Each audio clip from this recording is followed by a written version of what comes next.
I know I wrote that sword down, but I can't.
On the tome, so hopefully that takes care of things.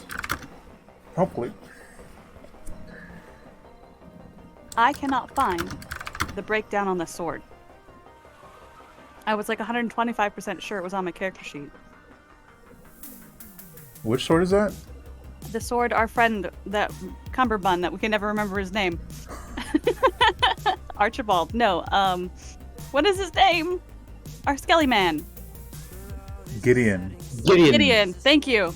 Gideon of the 9 names. Gideon Wake Sinclair the Third.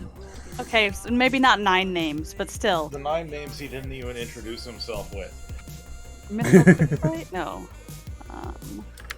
Did I just find them? No, that's the Mythical Quickblade. That's the one I'm keeping. Oh.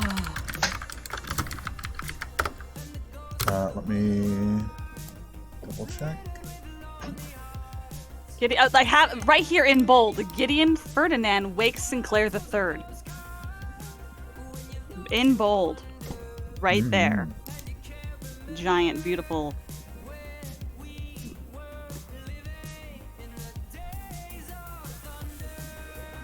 I have literally every other magic item that we have ever picked up. Ever. Even the potions. Every single one. Literally every single one. And everything it's done. Listed out. And, like, here. Except for the sword.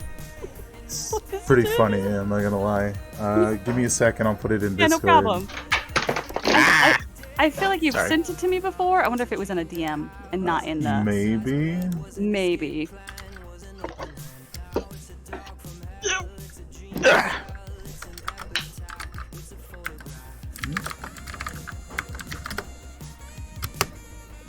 Rush of Daybreak. Yeah. Right there. Mm-hmm.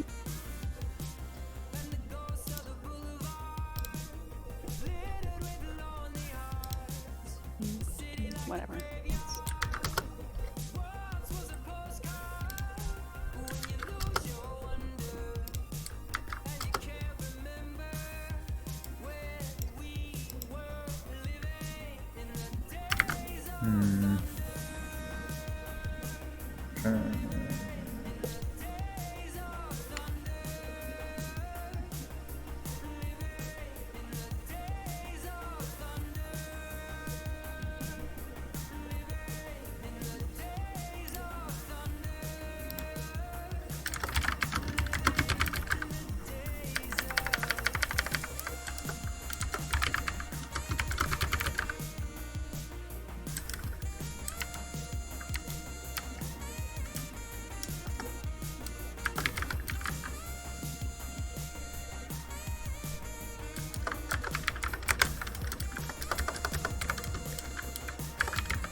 I even have the robe of useful items. The necklace of fireballs is still on here.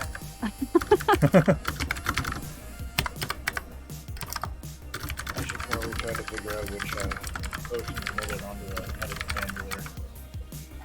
Fair. That's true. It's a good call.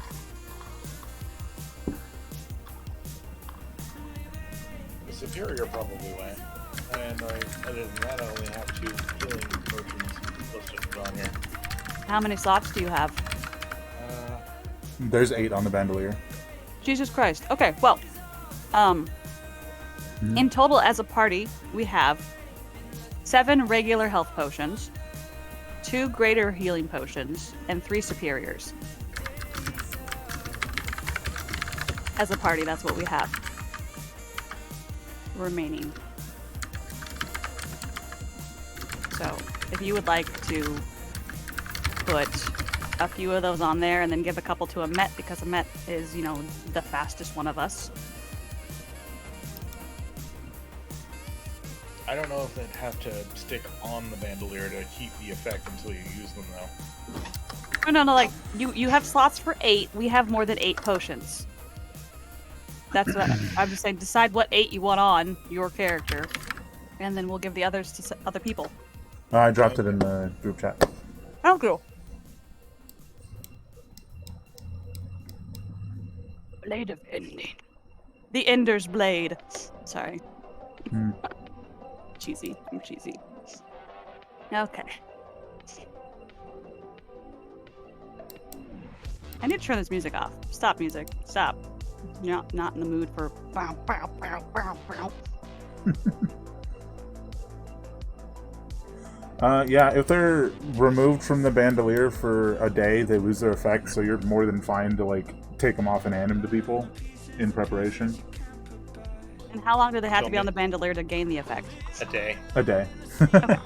So there you go. So what I'm saying is pick the 8 potions you want, and then we probably distribute. could have rotated all the potions through there the day before.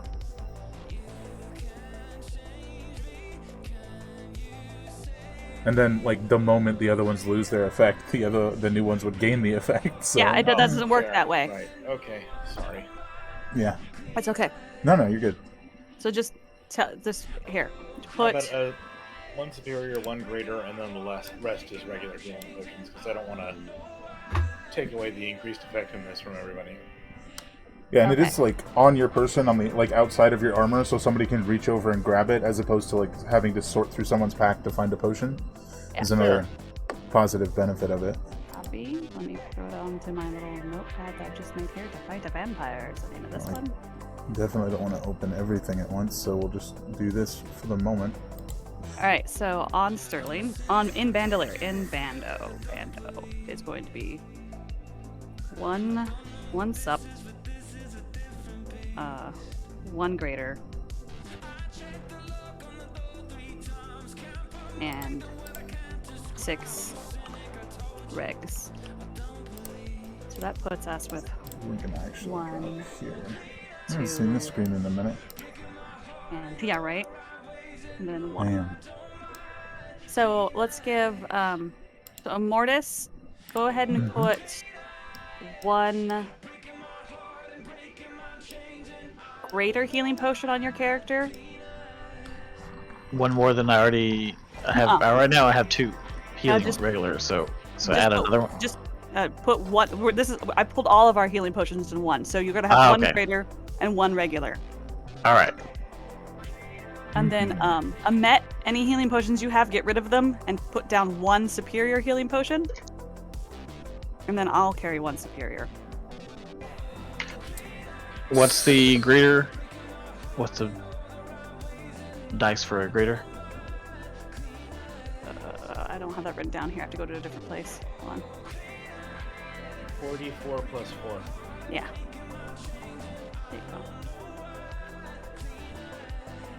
Say to the quartermaster.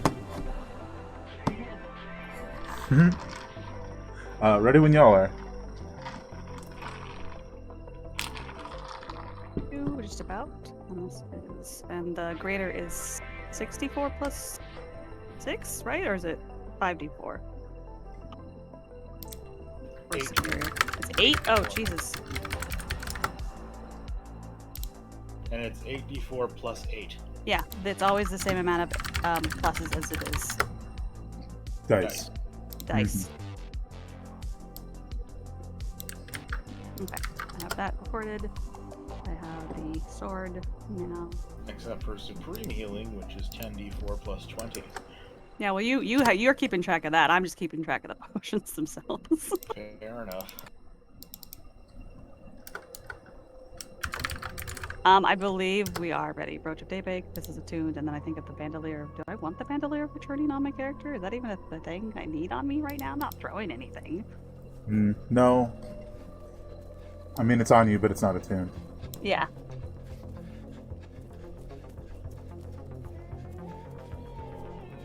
Nope. So yeah, if we're ready, let's get going. Let's do it. Heck yeah. This starts a song that sounds like there's a werewolf in it. Let's get going. Bam. Hello, everyone. I hope you're all doing fantastically. It's good to be back. Let's so I think as a basic recap, last session was mostly conversations on how to set up and kill Lyric and how to infiltrate the town. And at the end of last session, we had skipped ahead about 3 or 4 weeks, in which time you guys were training to kill a vampire. So at this point, we come back to you guys standing on this teleportation apparatus at the top of the tower, which in a moment you'll be using to teleport to the Altar of Travel, just to the north of your city, your little town there. But before we get to that, I wanted to go through and ask each of you. Why don't we start with Sterling? So the first question is, during the 4-week montage that we didn't really get to see, the moment you're stepping onto this teleporter, what was one thing that you did in that time period? It could be anything. A specific form of training you did, whatever you'd like. I think Sterling might have arranged to go get their things and his horse. Hey, that's perfect. The So- horse is still outside. So I will That's say, fantastic. with absolute 100% success, your horse is standing next to you on the teleporter with everything, all the pack, all your stuff in its packs. Totally. Seda was so happy. All our stuff. That half of us forgot about. No, that is entirely fair. We've got new loot. Who cares about old loot? We got new loot. I mean, the horse is the important thing, right? Right. You can summon it, resummon it. Yeah, but then we leave our stuff in a pile somewhere. Yeah. The stuff is the important part. That's funny. All right. Perfect success. I forgot to level everybody up, even though I said I was going to, on the overlay. That's fine. I'll slowly do it as we talk. Next up is Seda. What is one thing you definitely did with 100% success? I made a couple phone calls. And by phone calls, I mean ring calls. But other than ring calls, 100%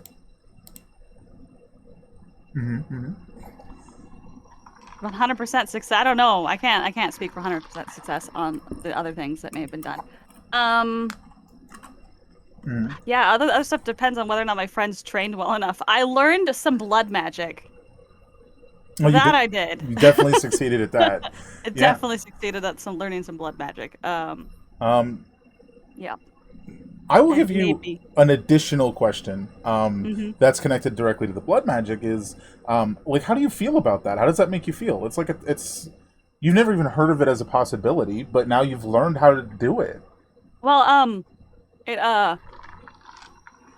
it's sort of like shape changing, except for it's down to a smaller level of myself. Sure, yeah. So it's just a little bit more of a intimate understanding of my physiology. Oh, fair. I like that. All right. Over to Amet. What is one thing that you did? I climbed up to the top of the tower a bunch of times and then threw my knife down to teleport and just did that over and over again. That just sounds like a good time. Love it. Perfect. All right, Immortus. One thing that you did. Cool. Immortals also learned blood magic. But since we already covered that, well, he took his new armor and he decorated it appropriately with all of his death trappings. He put new bones on it, things like that. He swapped out his cloak for a newer, less traveled upon cloak. Made himself look pretty. It All probably dressed helped up. it probably helped getting his bone collection back from all their stuff. Yeah, well, we probably found some stuff in the tower as well. Some cool knickknacks and Oh, for sure. macabre skulls and bones to make it look appropriately edgy for his patron. And then he put on the Bane skull. Yeah, so that does beg the question. Have you been attuned to it for about a week at this point, maybe? He probably would. I wouldn't say a week. He probably did that leading up to it, because he probably was no. pretty scared to do it. In the final days. Yeah. Because when you do attune to it, you notice that you find yourself feeling stronger and healthier than you ever have before. Yes. It also feels like something's lost, but you can't quite identify what that thing is. It's not important. But it matches your aesthetic really well. Yes, that's really what's important. You also do however, notice the exact size of the interior of the Bane Skull shifts to fit you perfectly. Very comfortable. I appreciate that.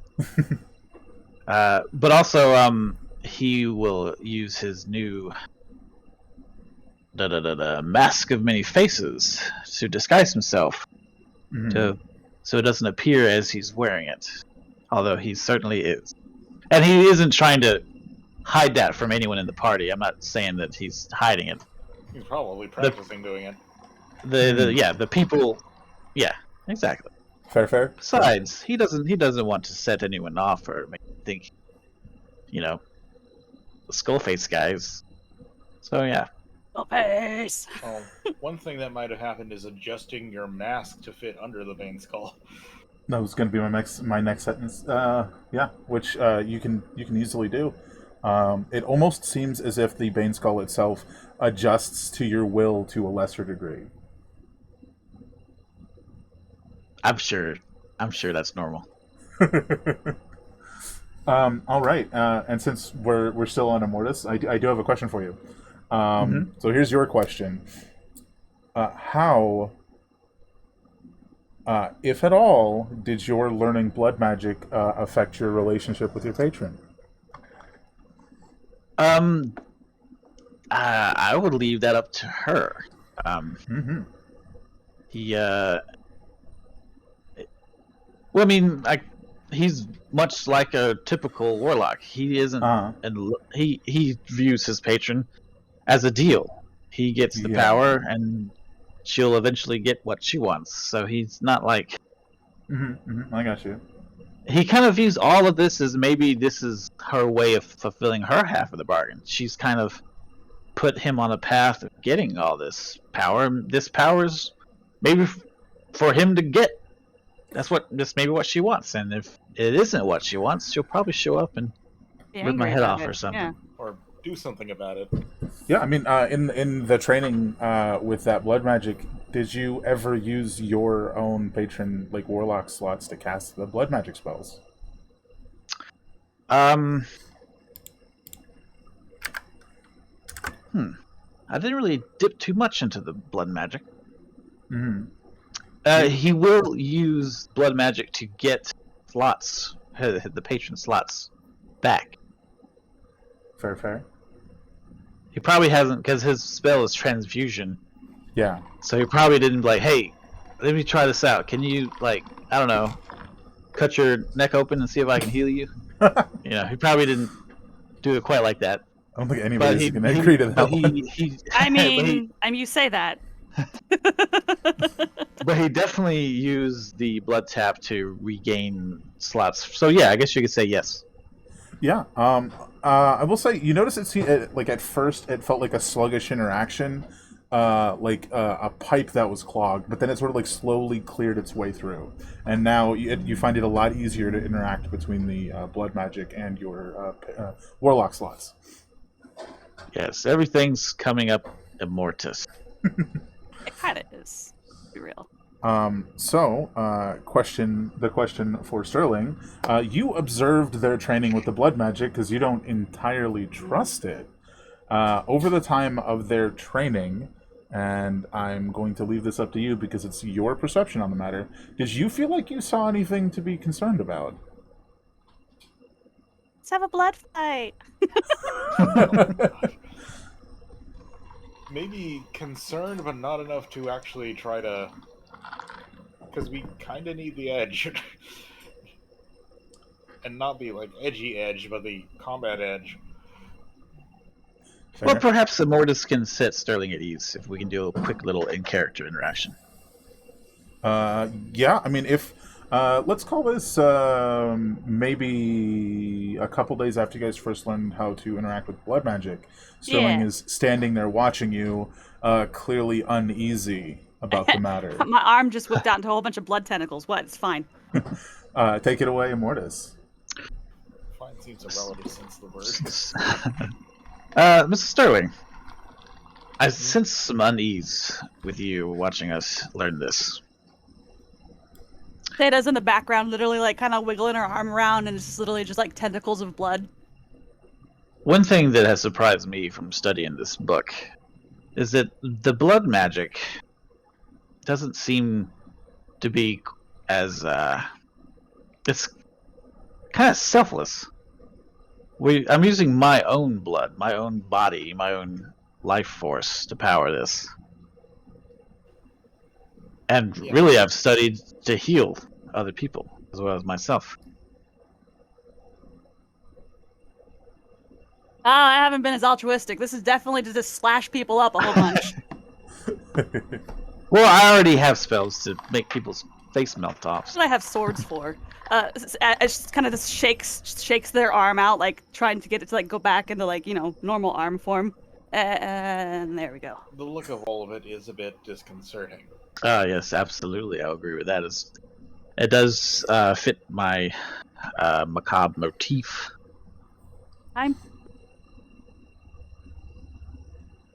It's just part of me though, so I can already change into creatures that have tentacles and stuff. So I mean, it's not that different. My shape is malleable. Well, there's no sacrificing others or stealing life. Not anything that I already can't do myself through the. Not yet. Through a sword. Well, I can take already life. do that with my bone hand and powers granted to me from the Gule, the Undying Queen. I forgot what kind of queen it was. Sorry. Please forgive me, my matron. Also known as the zombie mommy. Zombie mama. Sterling, no one came to me in my sleep, whispered sweet nothings into my ears, asked me for any part of my soul, or even asked me for any of my blood. Instead of giving the energy that my body has created via living and functioning throughout the day and putting food inside of me, it asked for just some blood in order to power it. A different kind of energy, which my body makes more of as the day goes through. Otherwise, if we bled and never got more blood inside of us, we'd just die. So we obviously make more. That being said, if I make more blood as the day goes through, right? I use a little bit here, I cut myself, it heals up, whatever. It's a resource that our bodies contain, and we're just using it as a source to fuel magic. I'm not taking it from anybody else, like Morris said. We're taking it from ourselves. It's only as evil or wicked as the person wielding it. Just like any other thing in this world, it is only as dark and deceitful and bad as the person who's holding the sword. And we're not taking this book out of this tower, so no one else Oh god, can no. be able It's to staying learn in this. here. To be fair, it never did ask you to take it away. Yeah, I didn't want to get taken away. It didn't ask for anything. Mm-hmm.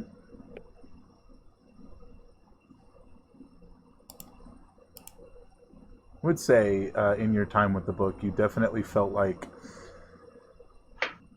there were certainly other avenues that could have been taken if you had wanted to delve into them. Yeah, definitely. But we it didn't really even offer them because you didn't seem to be interested. Almost like something that was more inclined to teach you what you wanted to know than anything else. What was that? So, you'd say it was kind of like a neutral outlook. It just Yep. wants to teach. It's there to offer. And what you do with that offering is up to you.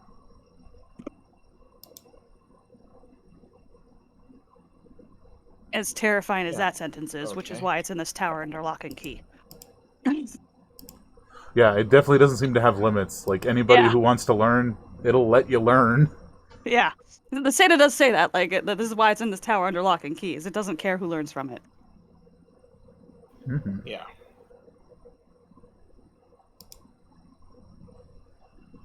Well, I'm not going to stop you. He didn't. We already have, so. Yeah, I mean, stopping us would be a little difficult at this point. Okay, I'm not going to overly admonish you then. Okay. He's just going to give us the paladin gaze whenever we cast this stuff. Well, I'm sure I'll be distracted sometimes. But other times, that gaze is definitely there. Yeah. Solid. I think that's an amiable conclusion for that one. We'll save the stuff with Seda, because I think it could probably potentially take longer, and go over to Amet for the question. So, the three of them were off in the library. Two of them were learning blood magic, and one of them was watching like a mother hen, if you will. In that time period, aside from climbing the tower repeatedly, what did you do?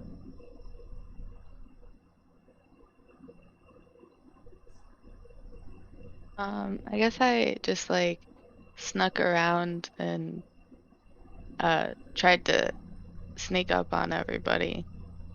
See how my sneaking was. I'd say greater than 50% of the time you startled everyone, and it probably got annoying after a certain point. Did you sneak around to other levels of the tower at all while you were at it? Perhaps. Perhaps. I have a high perception, my friend. Did you sneak around the tower at all while you were at it, and sort of explore other floors that you hadn't been to? Only the ones that would be okay for me to be at. Okay, that's fair. Yeah, that's totally fair. Yeah. So I think now we come to the final question for Seda. Who did you call over that month-long training session, other than your daily reports probably filled with lies a couple times? Daily reports of Every the weather third day, sucks. but There yeah. there are tentacles everywhere. Every third day, but yeah. Every third day. This is shit. I hate you. Why did you sit down? But like, luckily, Seda's pretty brief in history, anyways. So there's not a whole lot of like. Mhm. There's not a lot of room to like have to like make a lot of lie. Like going well, everyone's alive. Progressing. Like that's kind of the way Seda talks in general when giving reports. Oh yeah, I'm sorry. It is a weekly report, not an every 3 days. I don't know why I said that. Yeah. Which helps a little. It's only 4 instead of Yeah. many more Only- than that. A few less lies. You know, and since it no longer has the piggyback or whatever, they're more regular. I also imagine you clarified with Lycus. You're like, oh, we got that problem solved. Oh yeah, no problem taken care of. Like the last message that we did in the game was, "Hey, we're going to take care of this." Yeah, the next message was, "Hey, we took care of this. We're going to be on our way back." Fair. Trophy in hand. Mm-hmm. Or on head in this case. But yes, but in hand is good enough. They don't tell them about the on-head part. Yeah. We weren't really supposed to do that. Not at all. Nope. It's fine. It's fine.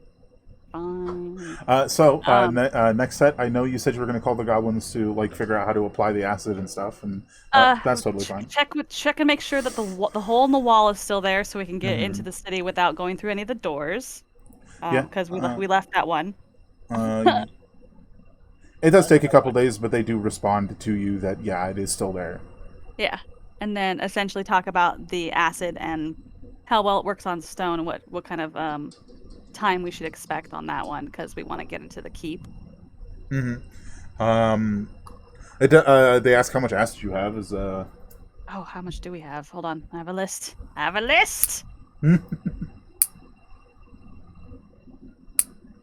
We have, interestingly enough, which might be handy, we have 4 acid flasks and we have 4 frost flasks. And if it comes down to it, and we could use the acid and then the frost, because the frost will expand and help make things bigger. Yeah. They, given the state of that particular section of the wall, like the tower section that you're talking about, it probably would only take about 15, 20 minutes. Assuming, nothing goes wrong. Yeah, assuming nothing goes wrong. And they also do warn you that while your cold idea would definitely work, it would be much louder. Yeah, I'm saying it would be very loud, so we only use it if we have to. And hold on a second. I don't think I have anything that does silence, unfortunately. Wait. Hold on, scrolls. Where are those at? Oh yeah, you guys have a couple of those. We have a scroll of acid splash. That'll help a little bit. Speak with dead, gentle repose, revivify, magic, missile, healing word, guiding bolt, flame, revivify, spider climb, destroy water. We do not have silence.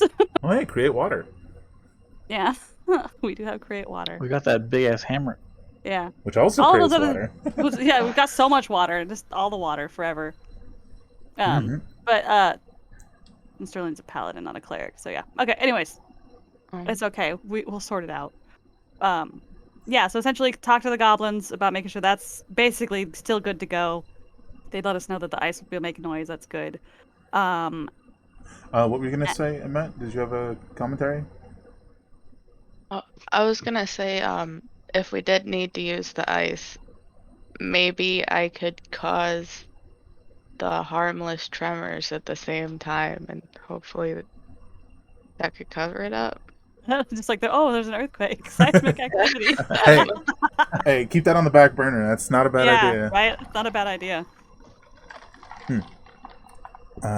So yeah, and then I think did we decide if we were going to? I think I was like I had thought about calling. Oh my God, what was his name? To give him the raise the banner and be upset, but The brother.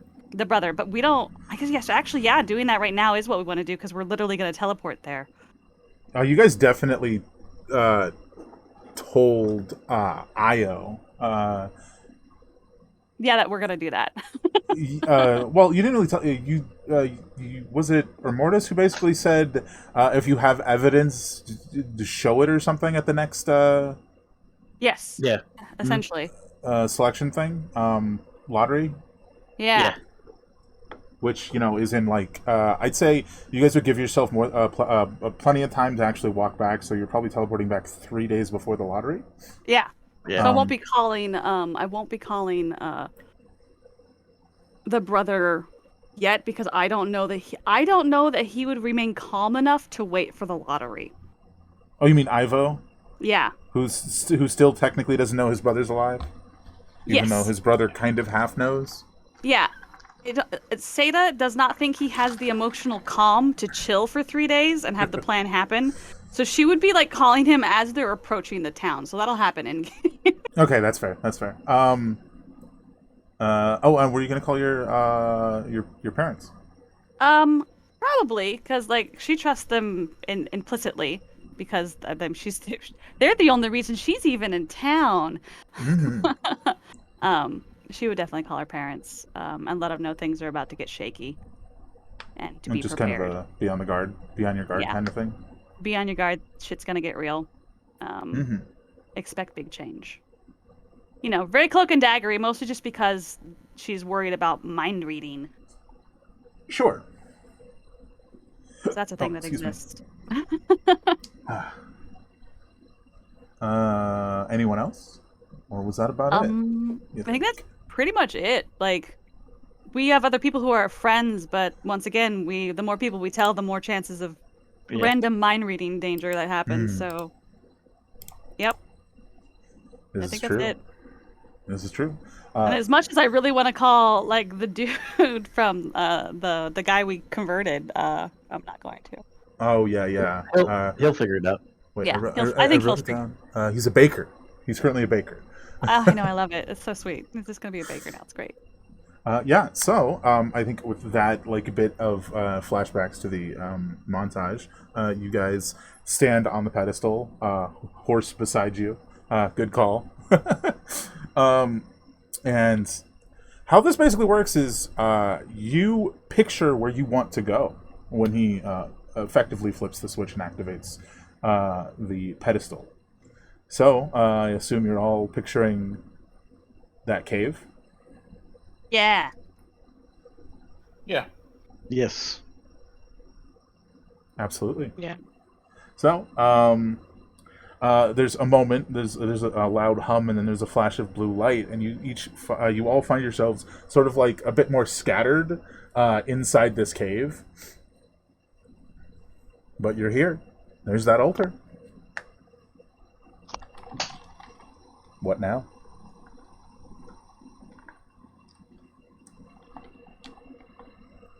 Well, turning back now. Oh, here we are. That was weird. Oh, and as a bit of a note, this does circumvent the checkpoint, so nobody knows you're coming back. Which Yep. I don't remember if we talked about that on or off stream, so I thought I'd mention it again. Which is super cool. And now you guys get to walk back. All right. Well, I guess we'll just need to be careful, lay low, and take the valleyed paths back to the city, stay off the trail, and try not to get in any fights on our way home. Mm-hmm. You all good? Yeah, that's Mhm. probably a good idea. Fair. Over the course of the next 3 days, you journey south towards the town that all of you have called home, and you're about to, overthrow the leadership of. You It's come. fine. You do come to that tower that has the weak spot in it. You would. Oh, I would also probably is it foggy? Do we look like we need to cast anything to like not get seen or Well, we Uh, wanted to spend a few hours to death ward everybody. You guys can sort of come near the town and do that before you actually walk up to the tower. Okay. But the weather's a good question. It is just to be amusing about it, is like sickeningly overcast. Haha. Give me a nature check. Nature check. If I can find it, there it is. Boop. 12. You can't be too sure. It does look like it's going to rain at any minute, but other than that, Okay. Well, rain's fine. mm-hmm. So you proceed to do the death ward on each person here. Would you like to explain what that does for those who don't know? Well, Immortals will make it very dramatic. It will sit everyone down. Story This ritual will time. take a few hours, so be comfortable. And the spell will protect you from death for once. And when he casts it, he goes to everyone individually and stands before him and places his hand on their chest, and his hand grows really cold. And then this gets a little dark, a little spooky, but nothing really dramatic. However, when he takes his hand off of you, you still feel that cold hand, and it kind of slips, into your chest and protects your heart. Oh, creepy. Just like slips in and grabs your heart. Mhm. It's like, "Ah!" And it fades away. For that If you're brief moment. really, if you're really in tune, the hand might feel more feminine. The touch of his matron, Yeah. Gently gripping your heart. protecting it, holding it safely. Assuming she doesn't sneeze and squeeze harder. And then Seda pulls out the blade of ending. Oh no, I was making sure I answered And it properly. Sadus stabs you. Piercing damage. Yeah. So yes, he has to do this over the course of a few short rests. So he spends the time kind of in quiet contemplation in between going to people and casting this on them. Does he test out like using controlling animals with the Bane skull at all? Like just nudging fair some squirrels question. around? She's kind of shy about that. Should practice. I mean, technically, there's a horse right there. That horse is a spirit, though, so Yeah. I don't know if that would actually work. Is it a beast? Or is it specifically like a magical? It's a magical creature. Okay, fair.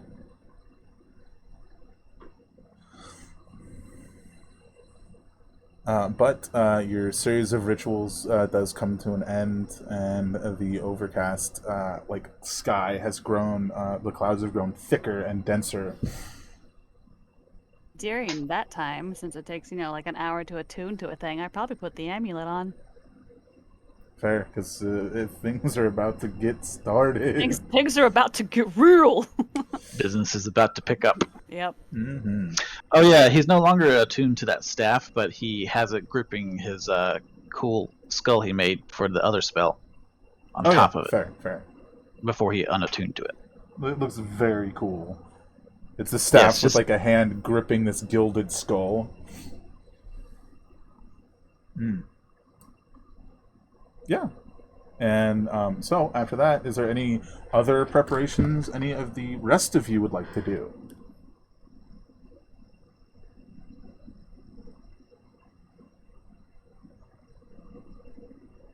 No, I don't think so.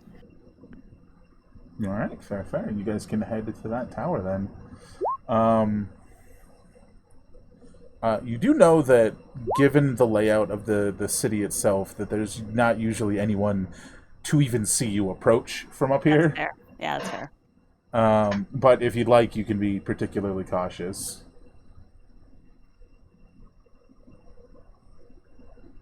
I feel like we want to be particularly cautious because shit could go south real quick, and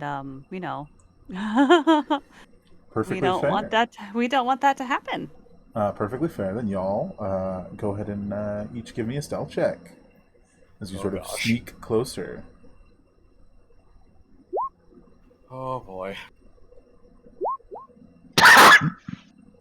Mm-hmm. I knew it was going to be me.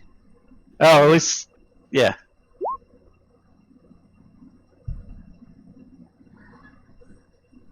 Confused. Well, what did that just do? I don't Is that- know. Don't worry. Is Just the blade sneaking too? Oh, it says I don't- minus don't- 20. I don't understand. I'm trying to put the crit range in it, but apparently you can't do a crit range. You can only do a crit. Like it says you can do a crit range, but like I tried to do the crit range and it made it minus 20 for the crit. I don't. Oh, minus 3. There we go. That's how it works. Okay. Now that should work. In theory, I've done it. Let's see. Now I rolled a 1. No. That's That's never mind. I'll just do it in my I head. think you broke it. Yeah, I broke it. It's fine. Don't worry about Oh no. Put the batteries back in. it. You do seem to make it to the tower stealthily without anyone noticing, as far as you can tell. Other than the nominal clank, clank, clank. Clinkety, clinkety, clinkety, clinkety, clinkety. I like to imagine that anybody like who got really high, like the 22 and the 19, were like on either side of you, holding your armor, stopping it from Just clanking try, around. yeah. Like, Oh goodness, please. just like trying to make it stop. Make it stop. Sterling, please, you make so just shoving grass in like the little areas of the armor. Well, that's why he's got it. there. And then Immortus is just laughing, and that's why. Yeah. No, Immortus, his problem, he would be very sneaky if he would stop asking if he was being sneaky enough for everyone else. Okay, there you go. Is this right? Is this right? Is this right? It's Could you stepping on hear- all those twigs. Could you hear that? Do you think they heard this? Do you think you can see me?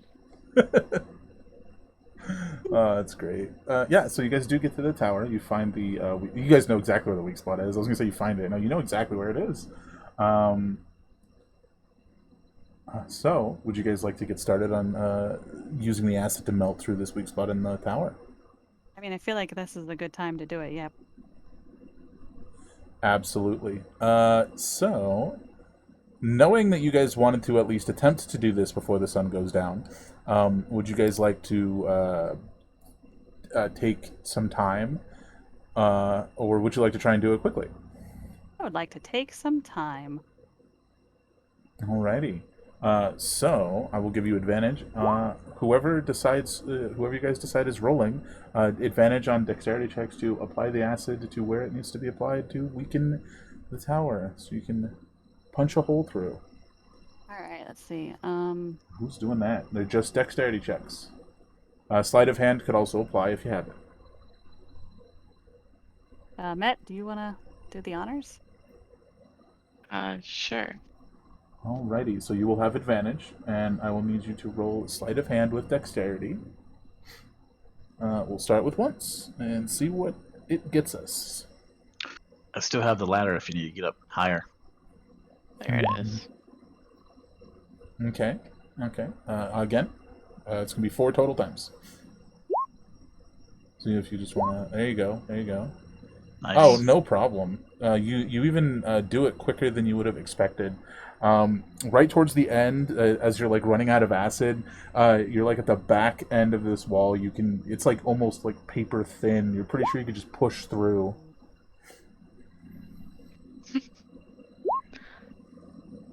But you're there. You can even see like little cracks of what's left of daylight on the other side. Oh, nice. But somebody's definitely gonna need to push through that like last little bit. Okay. So It- how do we keep that from making a lot of noise if we had to push through this?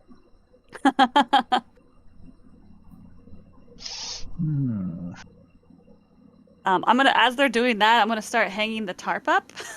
And that took probably a solid 40 minutes to do it slowly and carefully. Well, yeah, while they're doing that slowly and carefully, I'm gonna like start like pitoning, like it's like gently like tapping gently like putting my hand over where I'm pitoning basically. So it's gonna take me for fucking ever because I'm really quietly tapping basically to get the to hang the curtain of hiding The camouflage curtain thing. the camouflage curtain up over this hole that we're making. Absolutely no problem. You can do that while she's just melting Yeah. through. It looks like it would just take like a single shove. Yeah. As for how much noise it would make, it's pretty hard to tell. It's like maybe as much stone left as your thumb, like the width of your thumb. Not a lot. It's up to you on how you want to push through, though. Well, I guess we could kind of like dig little pieces of it out at a time. I mean, I don't know. What do you guys? Sterling, you and Amet build stuff, right? You and Amet build stuff. We're whispering because it's sneaky time. I guess Sterling shares a look at Amet and maybe pulls out his blacksmith hammer and a little chisel. Fair. Yeah, you can just sort of like chisel it away instead of smashing it all off at once. Uh-huh. Yeah. Used to charge it like a bull. That is also an option. Give me, just for the heck of it, why don't you roll your blacksmith's tools? What would you like the attribute to be? Well, you're doing this delicately. Maybe dexterity? Oh boy. It's more finesse. You're finessing the situation instead of smashing through it. Oh, that'll do. Oh, that's not too bad. It does take like another 10 minutes. But there is roughly a slightly smaller than you, Sterling, person-sized like hole. You can duck through; it's not a problem, but Okay. it is slightly smaller than you. As you guys peer out into the like keep courtyard area, everybody give me perception checks. Sterling, you've been here. You lived in this courtyard area. You've never been in the castle, but you lived in this area. Yeah. in the steward house, way off to the right from where you guys are. Ooh. Hello. I see it. You see all the things. What would you like to show me? Directly. Mortis is stuck in the crack. He has to navigate his invisible horns. He's disguised through this thing. Wait, where is it? Amet and Immortus are trying to look past Sterling and Seda. Seda, across the way, like all the way on the other side, against the back wall, you see I mean, it's quite a distance, but you see like a humanoid figure that appears to be tending what looks like some sort of garden, maybe an herb garden. Mm-hmm. Oh, I should have fucking hung the curtain on this side. Mm. Damn it. I thought that's what you were doing. I thought you were putting the pitons on the curtain. Yeah, that would have made sense. 'Cause less people are going to be likely to see it on the other side. Son of a bitch! Alright, well, that's going to happen. Yeah, you Shit. pull it down, you put it back up over here. Seda goes, crap. And, like, climbs past the Mortis and Amet, like she's leaving, like they're leaving. And goes, grab it. And it's like, and goes, guys, get down, go hide behind that. And points to, I don't know, something to hide behind, maybe. Like a cart. That's or... Sterling. I'm a card. Just hide behind Sterling. Oh my Hide god. behind Sterling. That took me a second. Yeah. In terms of distance, you're probably about 120 feet away from the actual like castle itself. Yeah. And it's probably about 120 feet all the way around, maybe close, about 120, 150 feet. Yeah. But between here and there are numerous. There's like a fountain. There's like smaller statues and things. There's definitely plenty that you guys could run and like hide behind if you wanted to. It's not a problem. Do you mention that the gardener's over there, or do you just tell them to run and hide? I do mention that there is a gardener, and I tell them to go hide. There's a gardener. Duck. And I go back to grab the thing to hang it up. You said there's statues that are like human size. They're pretty big. Most of them are of wolves, bats, or ravens. So vampire aesthetic. Oh yeah, definitely. You tell me, Sterling. Do you feel like you would have had any interaction with the gardener as the only person from the castle that ever comes out here? I mean, maybe. I mean, when he was younger and just kind of wandering around, because there's probably very little for a kid to really get into on his own. Fair. So you probably know his name and recognize him, but you don't really know him. Yeah. How far away is this guy? I mean, he's pretty far away. Pretty okay, far away, alright. but Seda just doesn't want them to see motion and be like, "What's that?" and then come investigate. Yeah, it's just Francis. He tends the herb garden. But you also are relatively certain he's what's the term here? He's loyal to a fault. So don't let him see you. Yeah. Yeah. Not that that's surprising, given the circumstance. He's an optional boss. do do do do do do do do do do do do. Yeah, he just eats all the herbs and gets super strong. You guys, from where you're sort of like all crouching in the different places, Seda over by the hole, as you're covering this up, probably just after you finish, and everybody else by their respective statues, maybe about 20 feet off the ground, there are the like open porthole like style windows. If you guys wanted to try and climb up to one of those, as opposed to going through the front door or anything. We do have a rope of climbing. And a ladder. And a couple potions of climbing. Mm-hmm. All in our handy haversack of holding. So it's easy to carry. I feel like a commercial. Mm-hmm. Get you a handy haversack for holding. But it's up to you guys if you want to do that.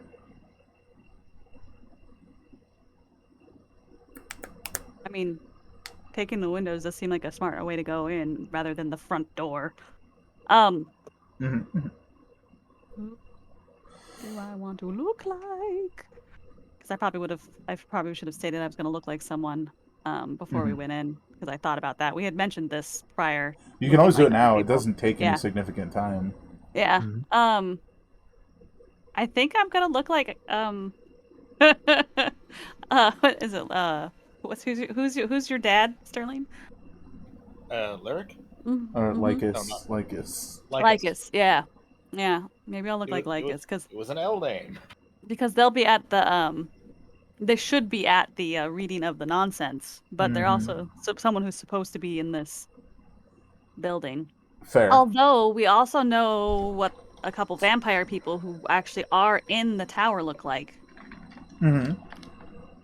I know what the doctor person looks like. Oh, scary bone-faced lady? Yeah. So does yeah, and Mortis doesn't know what they look like, I don't think, because Mortis didn't get to see them. But I know what scary boneface looks like. I'll take Sterling's father. You take the scary person. Yeah. I was gonna say though you could take our vampire helper. Oh, Io? Io. Mm-hmm. It is done. I'll Immortus with a not well. What's this? What's the components on the spell? Because I still have to cast the spell. Yeah. Yes. You Makes a just- gesture, and with a word, he becomes Io. Seemingly, of course. Yeah. You just Illusion. jazz hands on either side of your face as you change. Jazz hands. No. No. Jazz hands as if done by the Phantom of the Opera. Beautiful. I love the opera is here. And then you whip out your ladder. Inside my mind. I assume that that's the case. Then you pull out Yeah. your ladder after you after each of you transforms. Yeah. You sort of like just run over there, pull out the ladder, and lean it up against the side, and you guys all start climbing up without any issue. I half envision at this point that Ahmet just climbs up next to the ladder and watches you guys. It's faster this way. Yeah, it's fine. Don't worry about it. Yeah, I'm like waiting up there. Once you guys do get up inside, here's an important question for you. What do you do with the ladder? I was actually literally just gonna say that. What are we gonna do with this ladder now? Hold on. Can we put it in the bag? Ooh. It has to fit through the mouth, like the actual opening of the bag. Yeah. So that sounds like a no. Nope. Well, hold on. I How mean, wide is the ladder? Probably not. At Well, I mean, Um, it's a 24-foot ladder, and I mean, two, if- 2 feet, a cubic, 2 feet cubed. Is this ladder? And the ladder could be wider than 2 feet. It's possible, but I'm not really. How much? Average ladder width. I think it's probably like something weird, like 14 inches or something. Let's see. so 11.5 is the minimum requirement on portable ladders, and 16 inches for fixed ladders. Well, I mean, if I'm In, gonna in magic, modern day. yeah, if I'm gonna magic a ladder into a robe, I'm not gonna make it the smallest ladder possible. I'm gonna make it Yeah. a regular ladder. Nice, a 'Cause nice it's size gonna be ladder. magic, you know. Okay, typical ladder. Here we go. Typical wooden ladder. That's what we want, right? Because this is a Yep, typical wooden yep. ladder. Wooden. I'm actually curious. Ladder. Well, there's also a The maximum. width of a single run, a typical wooden ladder. Damn it all. Wouldn't it also be too tall? Because there's a limit that direction too. Yeah, let's see. It's 24 feet tall. Yeah, Yeah, that's it's true. definitely not 24 That's a feet. giant. That's a giant ladder. This is a huge ladder. Before you pull the ladder out, Sada would be like, "Don't." We have a rope of climbing that can be rolled up and put away. It's actually a robe of climbing. Eh? It is. Oh, it's a rope of climbing. Typo. Oh. You wear it. You wear it, and it gives you advantage on climbing checks. It's not the rope. Oh no. I remember when we found it. I thought the Probably same we thing. can't like toss it down to each other when we're Here, just put this on. I mean, that would absolutely work. That would totally work. Let's just do that, because then we don't have to worry about this ladder. Do we not need to existing. attune to it? Nope, not that one. No attunement required for this thing. And Mortis just ball it mutters up, to ball it himself, up and "This toss it down on someone's head. this is silly. Yes, But it works. what are we gonna do with the ladder? Burn it up? I'm now wearing 5 layers of clothes." We can take them off later.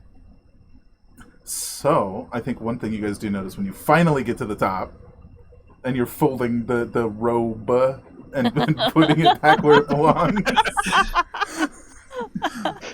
I love that. There's definitely this like sinking, like sinking feeling in your chest, Seda, as you look outside and it's getting dark. Yeah. But you do hear a bell ringing in the town square.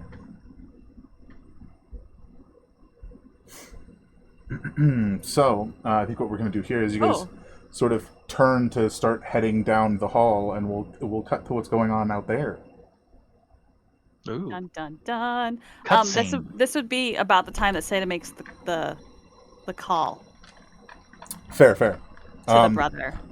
What exactly do you say to Ivo? This could be very important. Oh boy, I feel like Seda and Immortus probably talked about this a fair amount because this is very important. Sorry, I have to step away for a minute. Okay. So like we need him not to just start murdering people. That's important. We don't want him to go like full on just fucking bloodbath town.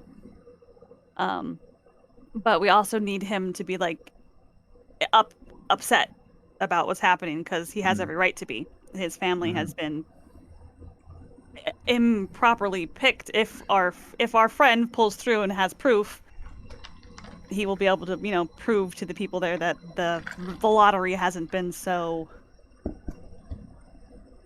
fair. But yeah, exactly. I mean, and that's I do have one suggestion that you could do. Yeah, go for it. It would confuse the hell out of him. You could just tell him to help his brother. That was gonna be part of it too. Like, help your brother. Because it has to be truncated message wise. Because I don't want to. 25 words and all that. Yeah, help your brother. They've been lying to us. Help your brother. We've been lied to. That's less words. Help your brother. We've been lied to. We have proof. We have proof and plan. Make noise. Or make a scene. Interesting. Make a scene. I like that better. Yeah, make a scene. Immortus' suggestion would be let him do as he will. Just tell him the truth. We don't have enough letters for that. We can if they survive through this, we can tell them the truth when we're done. Well, I'm just saying, Immortus isn't worried too much. Yeah. What happens. We don't have enough words to give him the truth. So, just as a point of clarification, it did get much darker much sooner than anticipated. That's okay. We'll be fine. It's totally fine. You can create your own light, right? I can create light right now. We must have changed time zones when we went so far. Yeah, it's fine. This is good. We're good. Everything's I muted myself for a second, but I can still hear. Okay. So, on to what's going on in the town square. And I imagine as the bell's ringing, you're like, now's the time. You send him the message. Then we cut to that. A bell rings throughout the town. Its inhabitants gather in the town square. Lycus stands stone-faced on the raised platform in the middle of the town square. Once the majority of the town has arrived, the ring on his hand glows and his voice booms, enhanced through magic. I am pained to announce the payment of our protection has come again. The lottery shall be drawn. One name, as most other drawings. Lycus takes a deep breath and reaches into a box, lifting a scrap of paper and reading it aloud. To Gentle Harvest. An older lizard folk steps forward, but as he does, Sennin's voice speaks up, her cloaked form stepping forward from the shadows beside a nearby home. It's shaky, unsure. Check the name again, Lycus. Murmurs run through the crowd, as Lycus, clearly perplexed, reads the name again. To Gentle Harvest. Unsure of what to do, Sennin hesitates. and a voice echoes from seemingly nowhere across the town square. Io's voice. What's the matter, Senin? Expecting a different name? Maybe it's because I've paused the illusion you use to deceive these people. Gritting her teeth, Senin shouts, Who dares? But before she can continue, Io's voice booms louder. Why don't you hold that little scrap of paper up for all to see, Lycus, and I'll stop holding off her magic. Clearly confused, but curious, Lycus obliges. As he does, the name on the paper shifts, reading Drasic Ventura. As the name on the paper shifts, Io speaks. How strange, another Ventura. Almost as if you've been trying to quiet the cries of a child you stole from his parents many years ago. Io appears out of nowhere, hooded beside Lycus, staring plainly at Senin. Finally, the sun falls behind the nearby mountain and starts to rain. He pulls down his cloak, only for the muttering crowd to turn to screams and shouts. What is the meaning of this? One man calls. Drasic, sobbing, shouts as he runs forward. My boy, how? You died. Io accepts Drasic's embrace. I'm afraid I did, along with most of my memories. The question is, he turns back to Senin, why? Senin turns and runs towards the keep.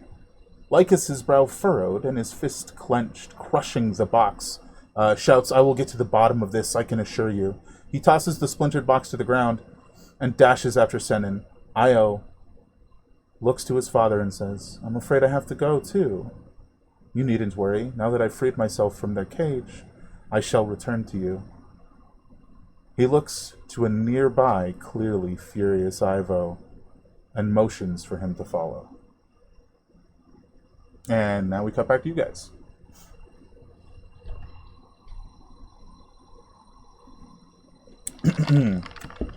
So, you guys, question for you. Are you running down the hall or are you sneaking down the hall? We're sneaking down the hall. Well, we look like we're disguised, though. We can just walk, right? Yeah. Oh, yeah, that's fair. We can just walk. Those two of you are disguised. What about the other two? We're walking like we're supposed to be there, and that's it. All right, fair. I will also cast a silent illusion to look like one of those floaty eyeballs supposed to be, hanging out. Oh, the silent image, yeah. Hey. Just like sort of floating next to you. I got you. Yep. Mm-hmm. Oh, snap. And What's I'm gonna give Sterling the potion of invisibility. Not sure how much good that's gonna do, but okay. There's already two people walking here. We're going to make noise. A Met can stealth. All right. And a Met can stealth. Okay, I'll use the potion of invisibility, I guess. Drink this. Here, drink this. And stay behind us. A Met, All right. stay out of sight. No problem at all. All right. So as you guys progress forward, I think how we're going to do this is, where do you think Lyric is right now? Where are you going? I have no idea. This is we don't know where he lives. We don't know where his room is. So I feel like we're just basically gonna start sort of snooping around. I think we should find the first person and ask them. Say we need to. Oh, we need to speak with Lyric immediately. Immediately, yes. Yeah, there's been a kerfuffle in the town square. Literally. Yep, that's what we're going with. So Fair. here we go. So you guys wander down the hall a bit. Man, of maybe a I should. distance. Maybe I should be what's her face because I don't like her. Go ahead and give me a perception check to see if you can hear someone to go talk to or see someone. Because I know her better than I know this bone-faced lady. I know Senin better, and I could probably impersonate her more accurately than I could this woman. Mm-hmm. Yeah, no, I'm gonna impersonate Senin instead because that makes more sense to me. Because I know even though she's supposed to, but she's supposed to be at the town square. Mm-hmm.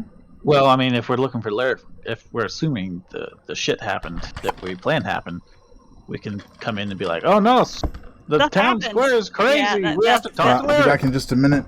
Okay, go ahead. Make your decision. Yeah, no, yeah, she's gonna shapeshift because I don't even remember what I don't know anything about Bone Lady. I just know that she does blood shit, and I'd have to I'd be lying out my ass so far out my ass, it's not even funny. With Senin, at least, I know what she does. I know her personality, her disposition. Yeah. You're I probably also gonna have happen to to talk. I don't think disguise self changes my voice. I also happen to hate her, so no, disguise self does not change your voice. I don't think. My voice is different though. Acting is for. It's acting, children. My deception is not the best, but that's okay. We'll be fine. It'll be fine. Alright, this one's used. I'm just gonna mark this off as filled with this as it is done. And what else did we use? We use these are done. Fill. Bloop. Alright. Here, identify speed. Okay.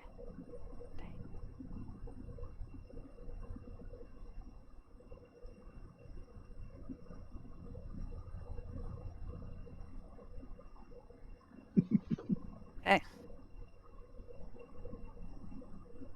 Alright, so I'm gonna be sending something happened in the square and we're looking for Lyric. But I should probably know where he is. Damn it. Oh well. He could be somewhere No. else. He was You're not where he was supposed to be. no. Just No. use your urgency to spur them into action. Fair. Okay.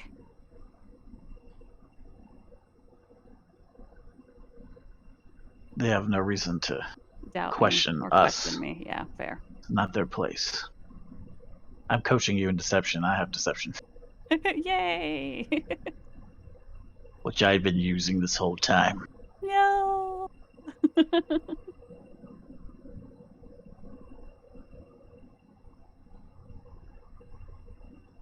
I could just charm person them. That as well.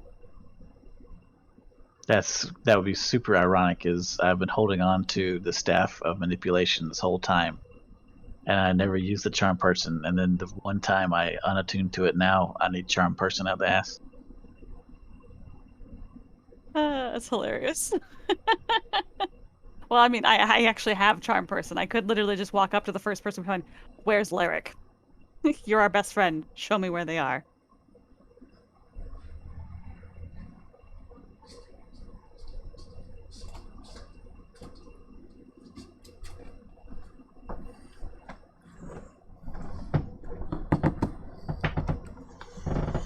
Alrighty, did we figure out whose face we're wearing today? I'm wearing Senin's face. I'm going to be very bossy, and I'm going to probably actually just charm person. If they look like there's somebody that knows what they're... If it's like someone from like a kitchen. There's not gonna kitchen here. Basically, gonna You don't want to find anyone from the kitchen here. Trust me. If it doesn't seem like the question goes well, I'm just gonna fucking use charm person. And they'll be my friend. So, that's my backup. But yes, I'm Senin, because I know her better. I feel like I would have a better time impersonating her, because I know her. And I also hate her, and she is my favorite enemy. So it's just like, I know her. Fair. Up ahead, somewhere up ahead, maybe 30, 40 feet, you hear what sounds like a door closing. If you'd like to head in that direction. Yes, let's do it. Oh, I have advantage on charisma deception checks. Nice. So ahead, you actually you see Scary Bone Face Lady, who appears to have Phew. who appears to have just come from a door. Where the door is positioned, it's either a very small room or it goes underground. Because if it didn't, then it'd be outside the outermost wall, which is what you're running along. Yeah. Yeah. And we are moving with a little bit of purpose. So she like Mm-hmm. nearly runs into you and then turns like very slowly and looks at you. You've seen Lyric. There's been a disturbance in the at the The town line square. The town at the square. town square during the calling. She almost doesn't seem to like move her mouth when she speaks, like gritted teeth almost. Lyric's in the throne room as always. Why? Well, let's go. You say "let's go" as she says "why," and you just tear off. That they're unhappy with the because like we basically just told them that they feel that You told them to. You told Io to reveal the evidence, and if he Yeah. did, so if you assume he did that, yeah we're assuming he did that because the dude we're working on assumptions here. Someone can find out later that we lied. It won't matter. So they have found me out. Because I'm assuming other people know that she's been doing this, right? Or they are claiming we have been. no, Because I wouldn't. she's laughing. You say that, and she starts laughing. Have fun! I told you this would happen. I just kind of get like the ugh, and then just kind of stomp off because I know Senan has a temper. One thing that I think you will notice standing next to her, she smells distinctly of like preservative chemicals, like to an unsettling degree. Oh, gross, so gross. So that's a blood bank downstairs. That's nice. Yeah, you tear off towards the throne room. You might be going in the right direction, sort of towards the center. Does anyone have an idea of the flow of a building? Because usually in castles it makes some sense, or keeps. Yep. Find the biggest door. Yeah, basically. Should we do a search check to find the biggest door? Yeah, no, please give me perception. You've at this point, we gotta roll something. you've come from like these long hallways that lead up, and now you're in a big open area. And Lysaea is just standing over there chuckling at you. I don't think you actually knew her name. There you go. Just chuckling at you, shaking her head, and then she turns and walks to the left. So if you guys had kept going straight the same direction, you would have gone in. Oh yeah, you find very big doors. I mean, if anything's a throne room, that's probably it. They even have like red and gold filigree around the sides of the door, and the actual like doorknobs are like red and gold. That looks important. With the wood of the door itself is like this weird almost like soot black. And you, just looking at the door, like a chill goes down your spine. Immortus? Or not Immortus, Right. Ivo. Actually, what? I'm Sterling's dad. Sorry. I would know because I'm looking at you. What is in the rope? What else can we do to bar these doors once we're through? Let me look through my patches. There might even be like bars on the other side to bar the door once we're through. And if all else fails, the hammer can still do that wall of water thing. Yeah, I got a crowbar. I got rope. that'll work. Just like a crowbar. Yeah, sure. If the door doesn't have things to block it to keep people out as It's not already, magic, though. It's not a. It's just my crowbar I have. it's still a bar. Like Yeah. we'll work something out. But I wouldn't be surprised if the door has locks. It's the room. It's the throne room. So they usually have something to keep the rabble out when shit hits the fan. Usually, but we'll see. Anyways, just say that under the breath as we go to the door, and I guess just fucking kick that shit open because I think are we gonna drop the guys as soon as we get in there? Let's close the door first. Yeah. Okay. So is there someone instructed to bar the door as you guys charge inside? I just want to know. Yes, who's doing it. Sterling. You hand the invisible man the crowbar. Yeah, I mean. No, I mean fair. It's fine. Yeah. It works. It's just funny. Absolutely. So they turn and hand you the crowbar, Sterling. You guys kick open the door and charge inside. Yeah, I'm rustling in, upset. about the kind of just like Do you come I'm and gonna shout start in? arguing. I'm gonna start arguing with Lycus. All right, all right, all right. I'm gonna make up something about like they were never meant to know. They were never meant to find out. You know, and just All right. But they did, and now they're here. They're coming for us. They're in the castle. They'll be here shortly. Very short. but if you say they're in the wall, whatever, that works. It's fine. We're making it up as we go along. So So the doors close, and I guess they get the crowbar Mhm. kind of slid in between the handles. So ahead of you guys, as you come in, you see this like massive throne. There's like sort of like dimly lit torches all the way. Like I'm gonna say it wrong. Braziers, Brigiz, Braziers. whatever, it works. We know what you're talking about. Lit all the way down with this like black and gold like carpet leading up to like the steps that go up to this large throne. Which is equally like black, gold, and red sort of colorings. Sitting on the throne is a humanoid-looking individual, but Seda, you're particularly familiar with vampires among everyone here, and the traits that I'm about to describe to you are extraordinary even for a vampire. Both of his arms are about twice as long as a normal vampire's. His head is like elongated into this, and his neck stretched. His hands massive and clawed. That's pretty standard. Oh, so he just hangs out in gross form. And his like massive long nail like scratching his chin as he starts chuckling. Oh, what is the meaning of this?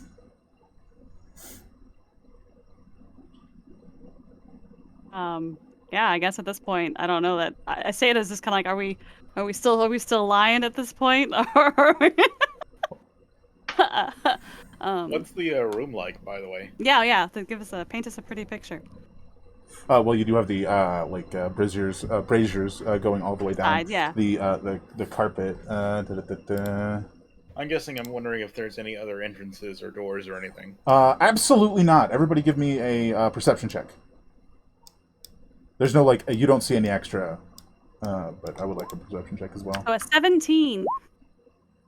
I rolled my own passive. Nice.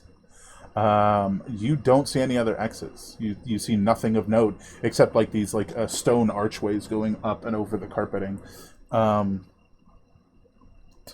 about it. There's like a small like table next to him that appears to have like a wine glass and a wine bottle, but that's about it. Don't drink the wine.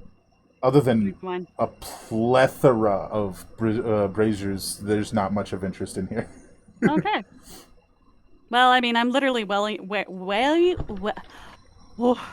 literally wearing like a holy amulet of a fucking like. Even though I'm shapeshifted, like I feel like he knows that that's there.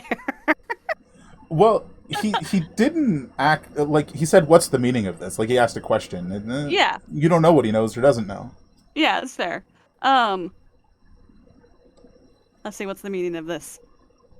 Would it be my own hubris? Is she that is she that self-aware? I don't think she's that self-aware. I've been found out. Fool. Been betrayed.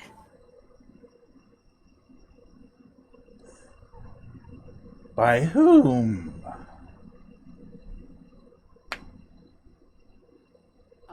Does Lycus say anything? Lycus is mean mugging him. Lycus is me mugging him.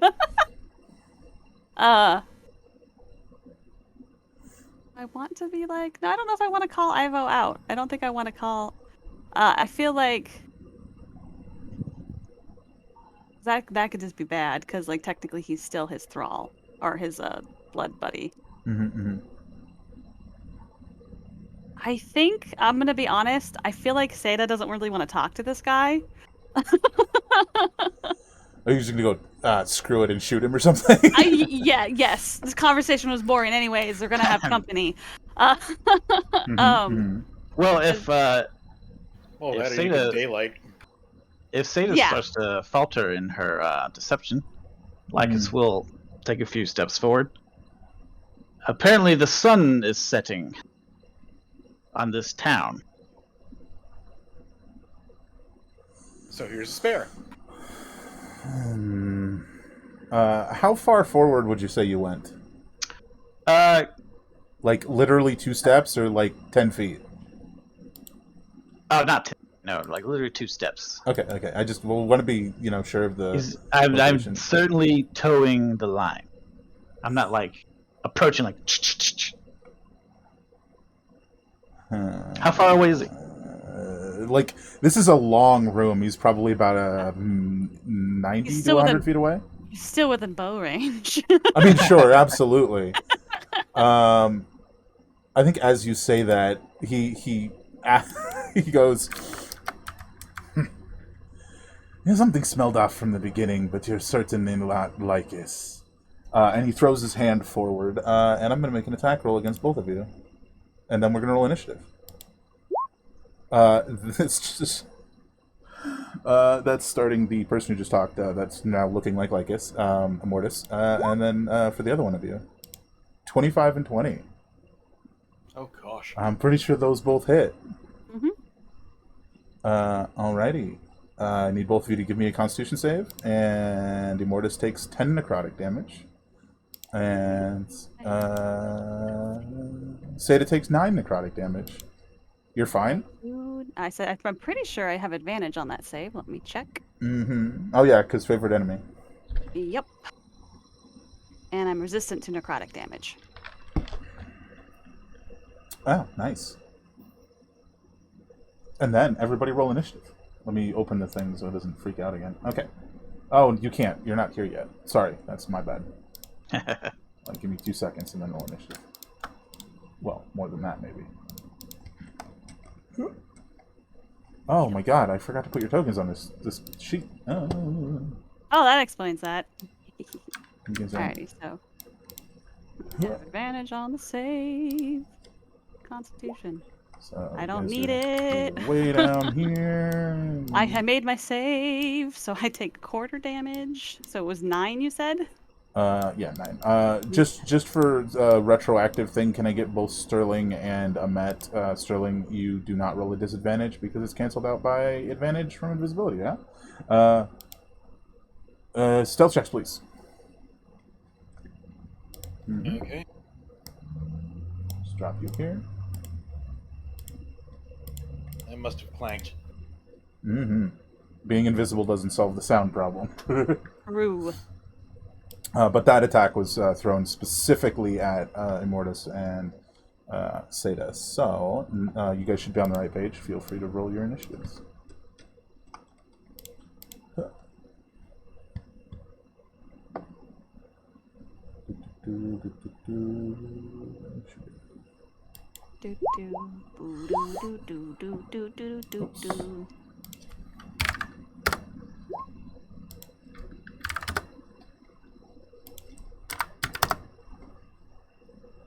Change that. Alrighty. Double check. Alrighty. Sterling, you're first up, and you're currently invisible. He's still sitting down on the throne, by the way. He has not stood up. Yeah. Oh gosh, I'm not actually sure what to do. Well, we probably should close distance with him, or at least attempt Yeah. to. I think this probably should be top of your list, Did I already? Mr. Hammerman. Yeah. Did I already bar the door? Yes, you did that as soon as you came in. Okay. So I'm actually going to use that long strider scroll. Ooh, Interesting. interesting. Yes, my thoughts exactly. I am using it on myself, and That'll actually give me 50 feet of movement. Nice, solid start. Now you can move that direction. Yeah, now I can move that direction. Alrighty, so if you want to move yourself to where you want to be.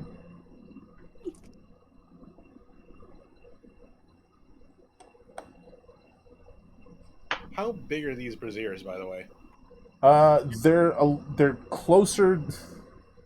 They're big. They're big. They're big. Enough to put a body on.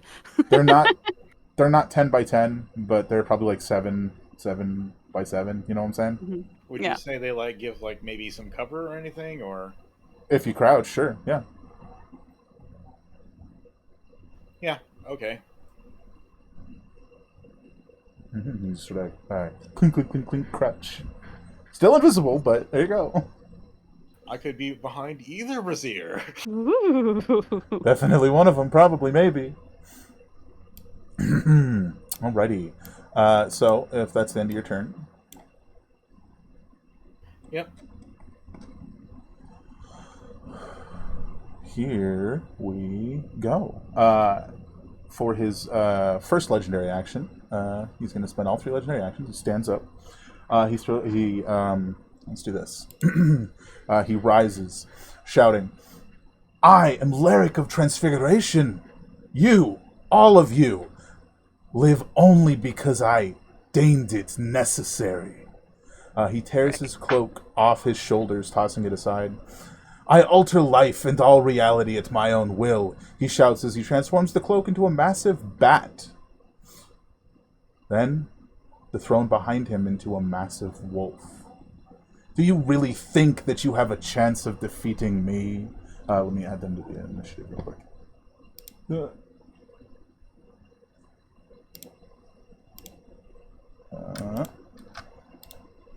Pop you guys out, and I'm going to do this. He stepped forward, throne became big, cloak became bat. Now y'all gotta roll. Right. Hold on, I gotta find it. 1, 2, 3. Okay. Ba-ba-ba. And bat.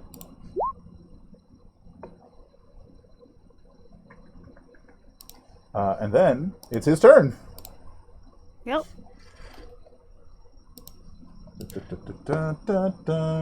Totally fine. He's gonna step forward. And he's gonna use his action to...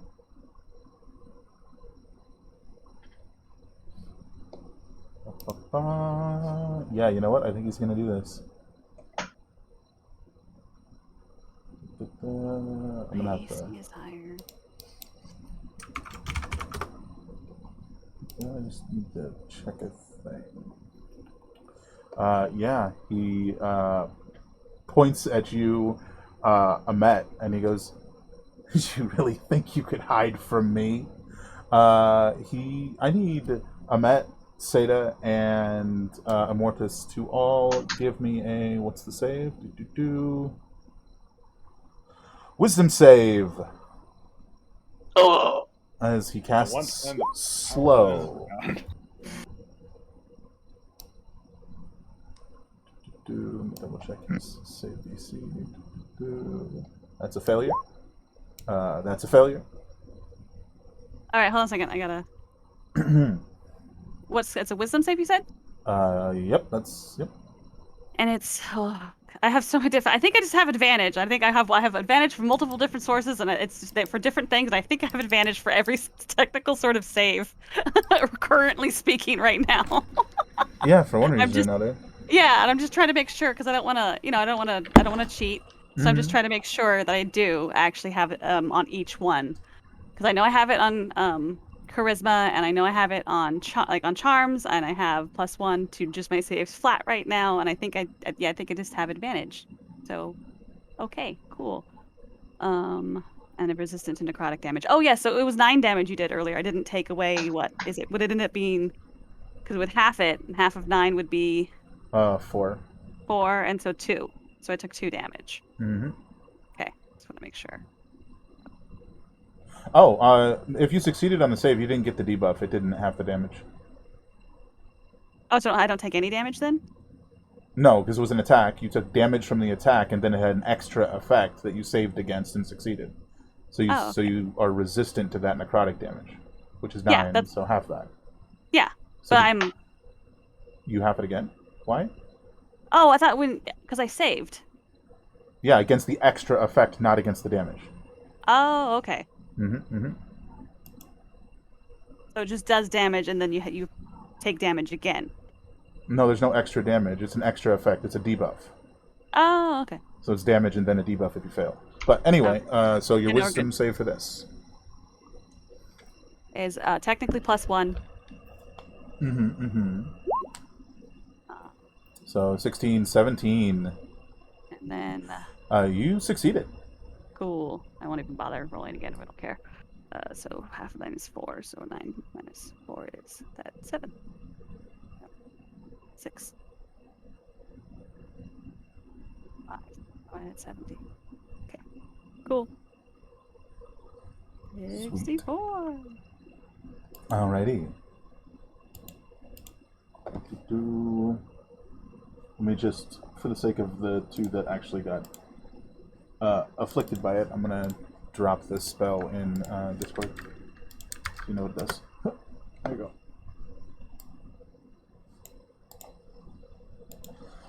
Let's see. Next up is the Wolfie, who got immediately added to the turn order. And it charges forward. I believe its distance is a lot. Hi. Yeah, they have a lot of movement. Hello. But that's all it can do. So next up is Seda, as a massive wolf comes careening towards you. That used to be a throne, mind you. Ooh. That's neat. Neat trick. Oh, Seda. All right. They are going to. I think. Man, do I attack the Wolfie or do I just shoot the vampire in the background? I mean, It's I feel like. entirely up to you. I can handle the wolf. Okay. Yeah. Okay. Seda's just gonna be like, yeah, that's nice. That's a nice wolf you've got there. I don't care. He's literally just Dude. like, I got this, and you're like, nice. Okay. I think I'm going to, because this is handy, move like the wind until once before the spell ends, give myself advantage. That's cool. Extra force damage, but my speed increases by 30 feet. I'm going to cast Zephyr Strike Cool, on cool. moi, myself. It's a bonus action. I can give myself advantage once before the spell ends. It can last up to a minute. That attack that I roll will do an extra force damage on a hit. Whether I hit or miss with that, I have an extra 30 feet until the end of my next turn. So I'm just going to move faster, and none of my movement attack provokes attacks of opportunity currently for this movement. Nice. So I cast that on myself, essentially just kind of like I let the weird, whoever the fuck I look like right now, melt away and just kind of go 1, 2, hello wolf, 3, 4, 5, 6, 7, 8, 9, 10, 11. Hold on a second. Is that what are we at now? 5, 10, 15, 20, 25, 30, 35, 40. Don't forget 50, the 5. There we go. It's 35. I can get all the way over here, probably, I think. So I was right here. Let me get that.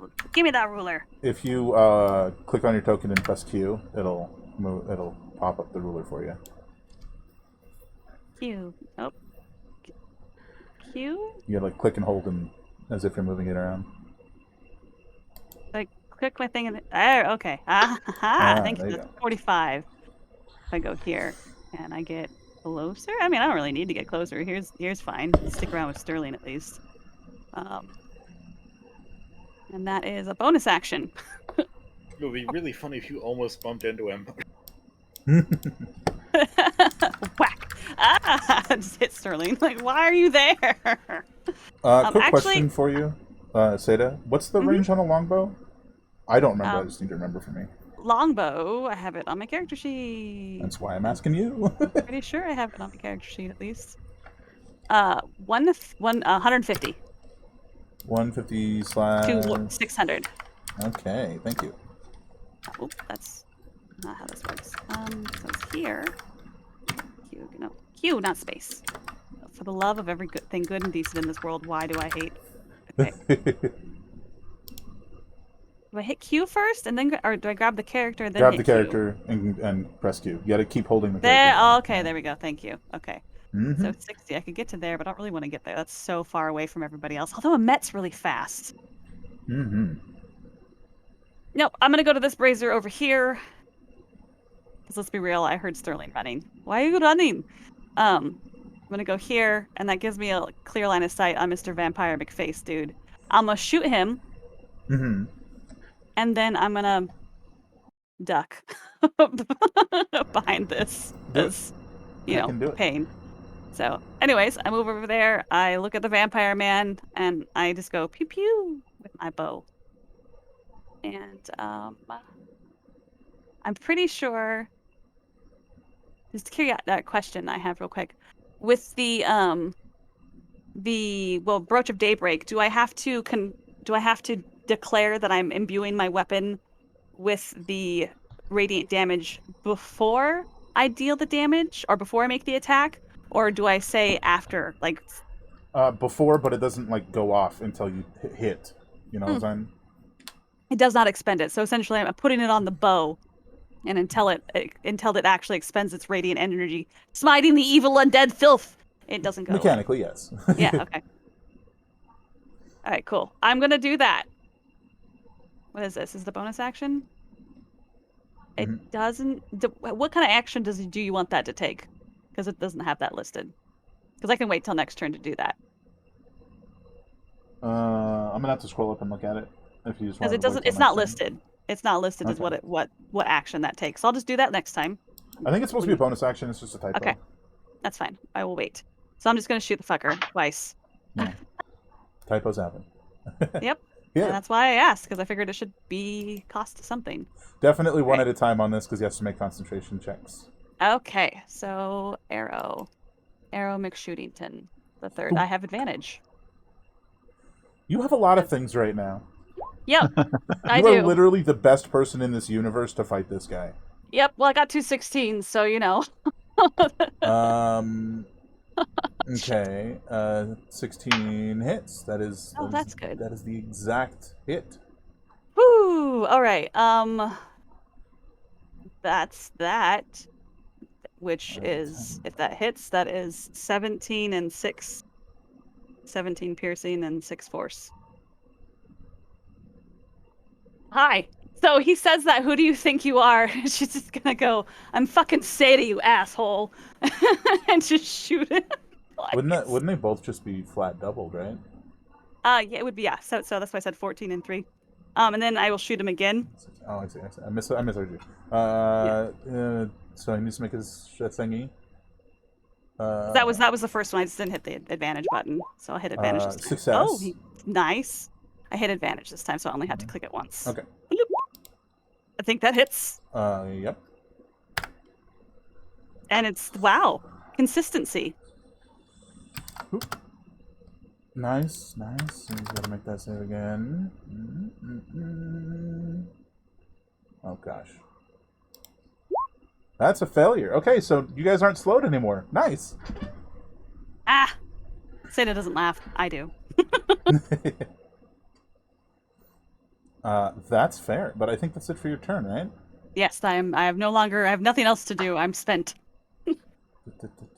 Oh, I do fall back though, like I said, and take cover behind the thingy. Fair. Let me just double check a thing.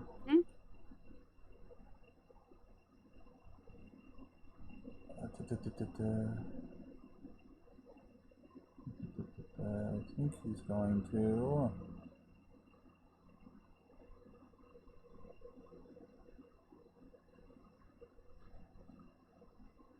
Sorry, there's a lot.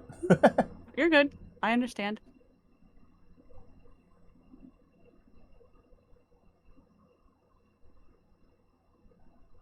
Yeah, he's going to command the bat to fly over to where you are, Seda. Understandable. I kind of just, So there's you this know. giant bat like hovering over you now. Oh, and coincidentally, it's his turn. Yay. Oh, I also hold on. I forgot to give him the extra force damage that I the reason I had advantage on that attack from the spell that I cast on myself. Oh yeah, roll it. The D8. Yeah. Roll Sorry, the D8. my bad. It'll be separate. There you go. One magical damage. Burrito burrito. Yeah. It's okay. Pink. This guy's gonna swoop down at you through the fire. It's kind of scary. Bite. Ooh, very Oh. scary. 10 piercing damage. And then rake upward with its claws as it flies back. 16? Miss? Alright, well, 10 piercing to you. Ouchies. Alright, Immortus. What does this wolf look like with the true sight?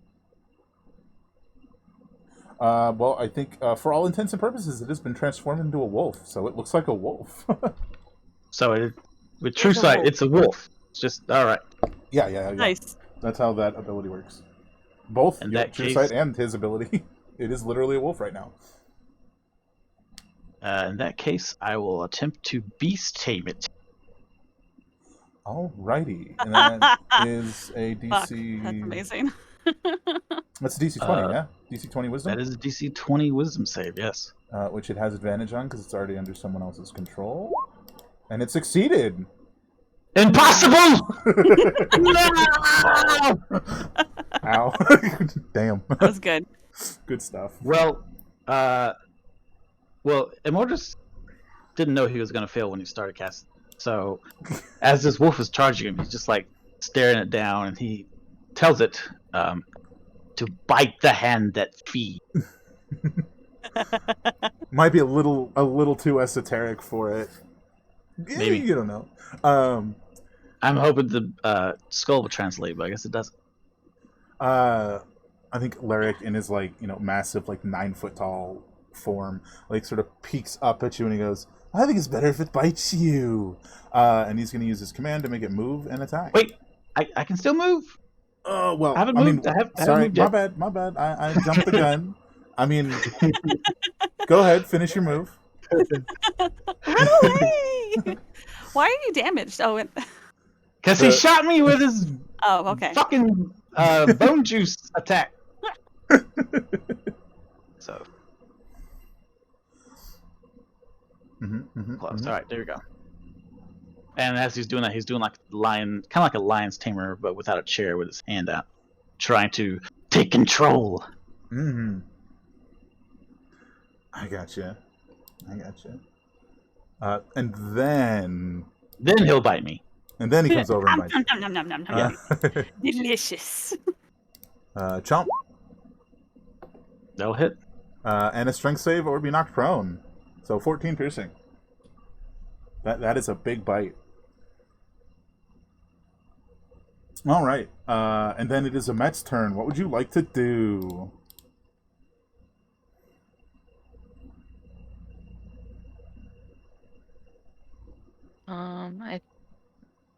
I think I'm gonna try to stab this wolf over here. I'm gonna run over to it first. Okay.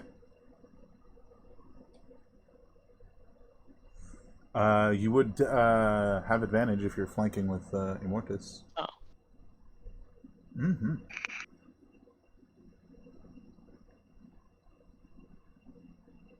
Hit. Don't forget your sneak attack. Did I do that? I did that. Oh, you did that? Magic. Nice. Okay, don't forget your sneak attack.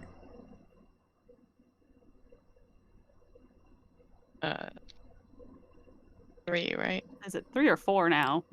You'd have to check. I don't know. Let me look.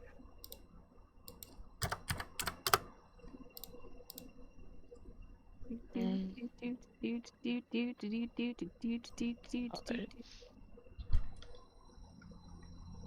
Level 7, 46. Roll Oh, that nice. 4d6. Yep, and remember you have evasion now. Fancy. Whoo! Jeez. That wolf's a hurtin'.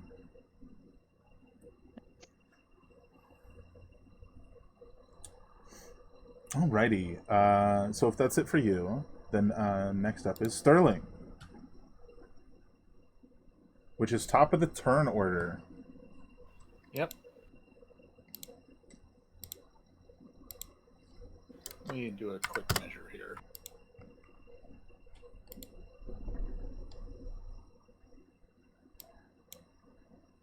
Okay.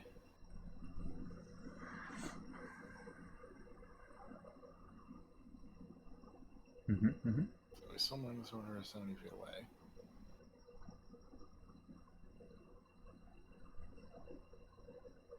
I'm gonna double move. Okay. You are still technically invisible, so.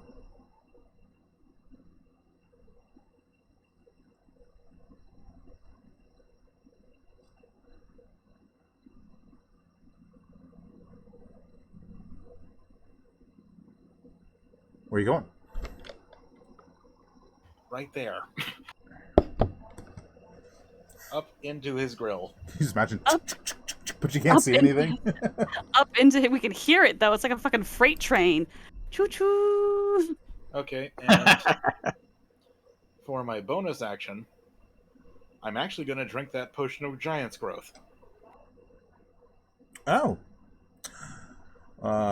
Swole Sterling has returned. The swollening has begun. Shall I make you large? Uh-huh. So Sterling met someone else he'd have to look up at, and he wasn't going to stand for that kind of thing. I don't like that very much. Technically, you're giant and invisible now. He hasn't done anything that would break invisibility yet. So Delightful. this is going to be a surprise. Oh, yeah. He like hears something rattling around, but it hasn't hurt him yet, so he's like, whatever. I think if that's it for you, Yeah. he is going to point at you, Amet, and he's going to go, "Oh, you're interesting. I wonder what you can do." So that was his legendary action. Until the end of your next turn, you have advantage on all attacks and saving throws. Oh. Okay. Oh, wait. He steals that. Yep, that's what I meant to do, but yeah. All right, and then it comes around to his turn, so he gets all of those back.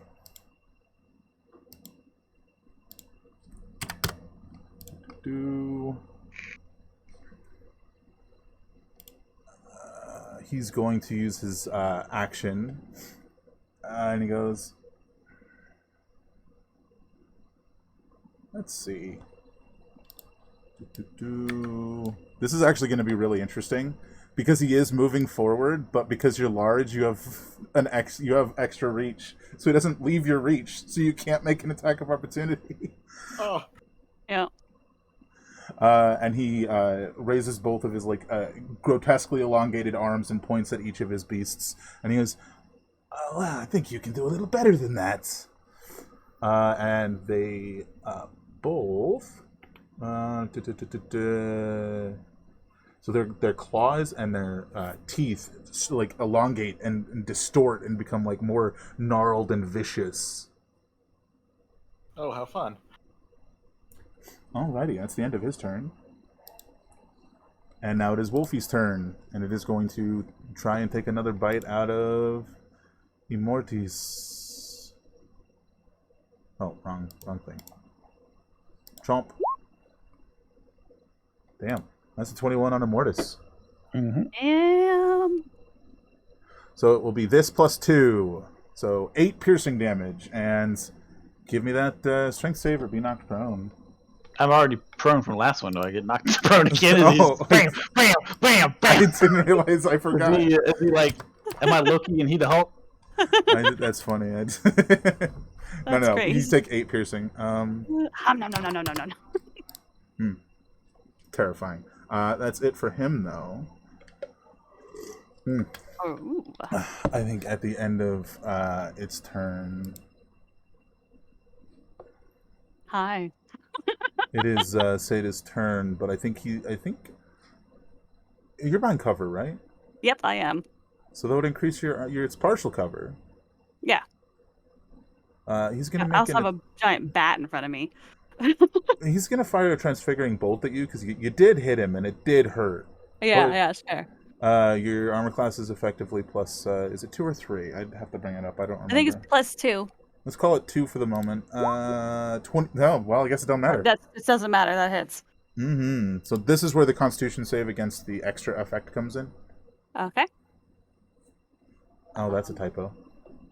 And I still have advantage, so that's fine. So this is technically. Oh.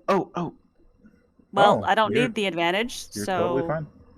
cool. I still would hit. Remember the wolf has Bane on it. Oh, yeah, it does. Thank you for that reminder. He still would have hit last time, but Yeah, because it's with 13. because you're the Bane Skull. Yeah. And 13 halved. 6. Take that 6. Yep. 6 damage. But now it is your turn. Yeah. Mm-hmm. Okay.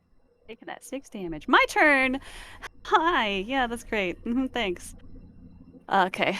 Bat thing. You're big, so I can move here, and you're still gonna be able to hit me. Alright, Mr. Vampire Man. I don't like you. As a bonus action, hold on, how far away are you? We could do Q. I know I'm not moving myself, but grabbing. Oh, this is yeah.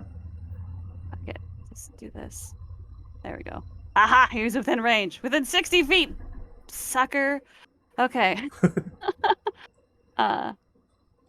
You are going to be. Do I want to do Hunter's Mark or Slayer's Prey first? That is the Let's question. do Slayer. We're gonna do Slayer's Prey first because that gives me supernatural defense, which makes my saving throws even better. Nice. Anyways, come at me, bro. So I'm gonna do Slayer's Prey on him. I gotta just like pick up I just walk under. I just kind of like dodge underneath the giant bat creature, bat his leg out of my way, pull the bow back up. I'm like, it's like no. I'm not distracted. I'm not easily distracted. Pull the bow up and shoot him with 2 more arrows. Oops, totally forgot. Okay, let's see if we hit. And then you had recon, I so hit. Oh yeah, you hit. And we do damage. So 16 and 6. And then it's 1d. It's 1d6, I believe. Or yes, it is a d6. And a d6 on top of that. Eat it. Eat all my damage. Have more damage from me directly to your gross vampire body parts. It hurts, doesn't it? And then another arrow. Oh yeah, that'll hit. Jesus. All right. You don't like vampires. What do you expect? Yeah, another. Oh my god, what? I rolled 7 and 3 last time, and then 7 and 3, and this time I rolled 8 and 3, and then 8 and 3 again. So another 16 and 6. Oops. Like he's just vulnerable. Like Sata's just like, have arrows. You don't like sticks. You don't like sticks. Have some more sticks. Yeah, that's what Sata does on their turn. Totally fair. Punching this guy full of arrows. Is that it for you then? Yeah, I'm done. I don't have anything else. I'm tapped.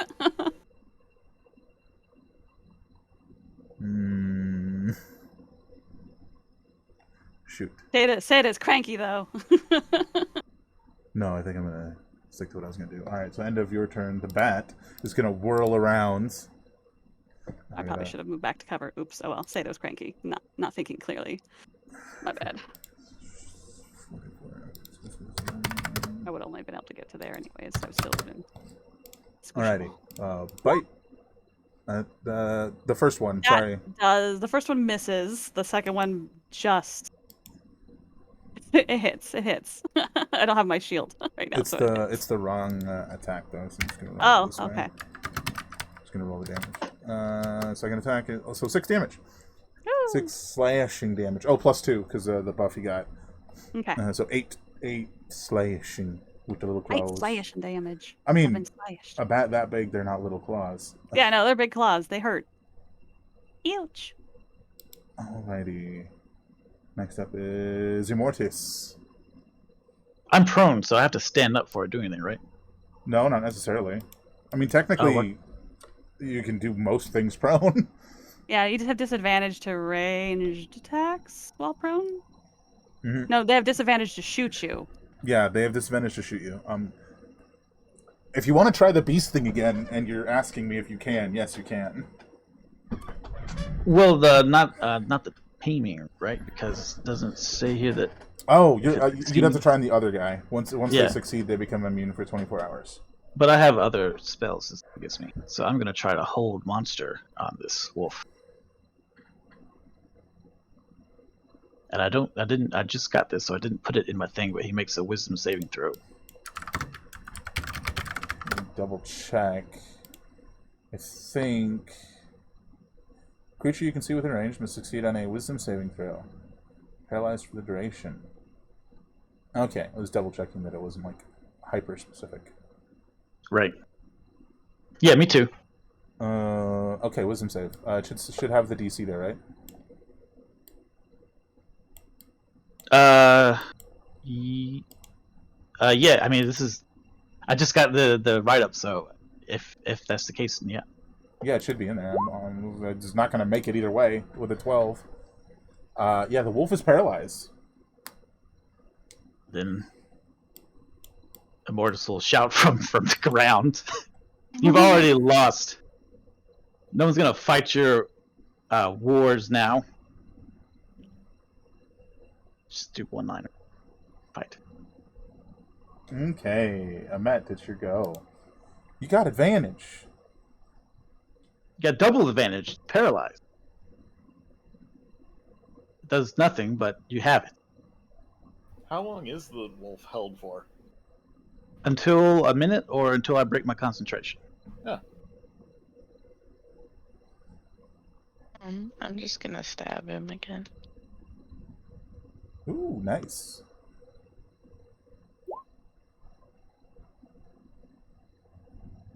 And sneak attack. That'll finish that wolf off. Nice. Nice. Like as you plunge the blade in it, whatever, like it just collapses. It doesn't turn back into a throne or anything. It's still a wolf, but it's dead. You know, just to be clear. All right, back around to Sterling. Well, we all know what time it is now. Hammer time! Hammer time! One.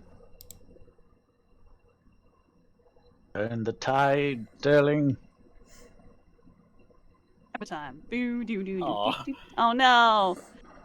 Oh, you have advantage because you're invisible, Oh, but it is Yeah. going to break the invisibility, so this is fine. that'll hit. Clank. 12 bludgeoning. Nice. And it's also time for a smite. Kind of was expecting that. Smite! Let me just poke the spell button.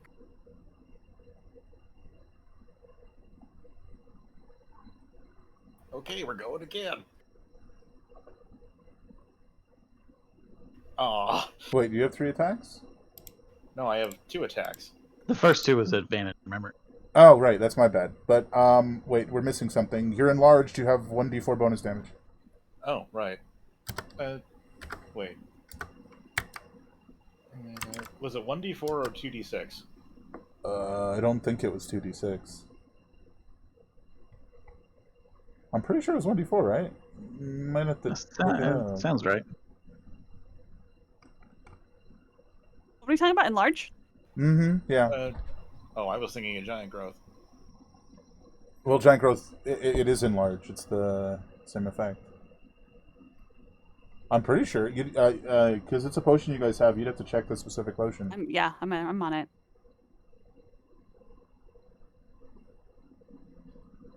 This is not the right.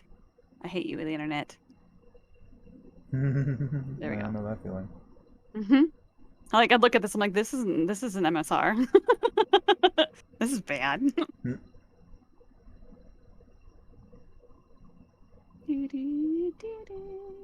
Yeah, 1d4.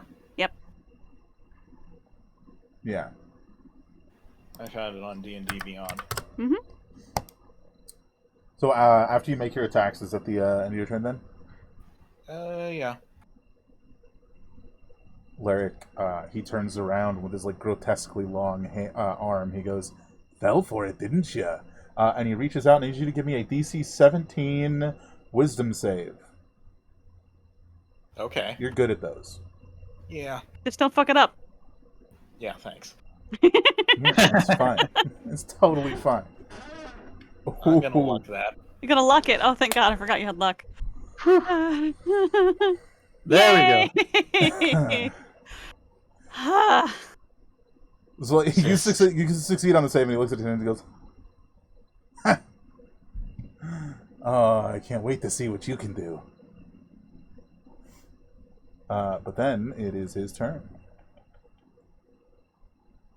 Just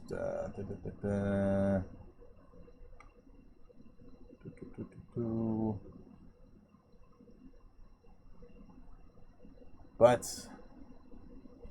and he shakes his like grotesquely long finger in your face, and he goes, "I think you're done with that." And he's gonna cast Reduce on you, which, as a fun fact, they cancel each other out. Yep. Yeah. So you're just normal sized again. Bob.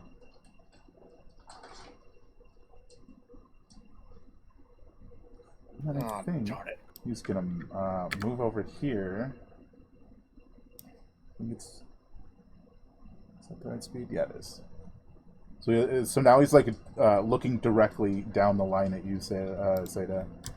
Make a kissy face. No, it's not that sassy.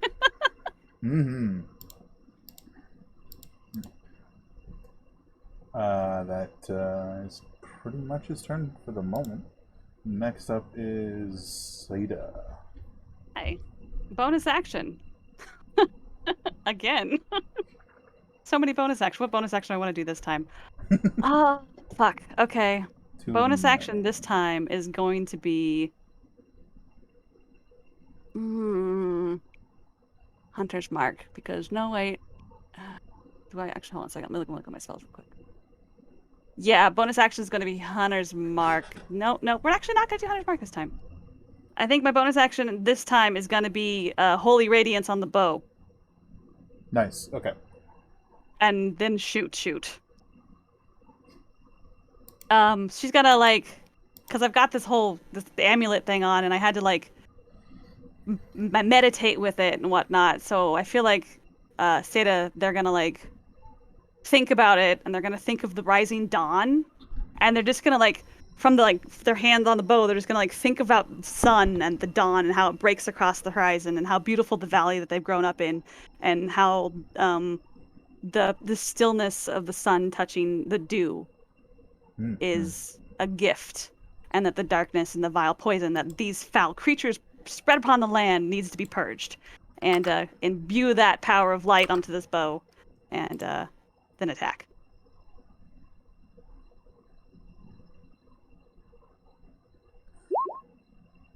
That is a hit.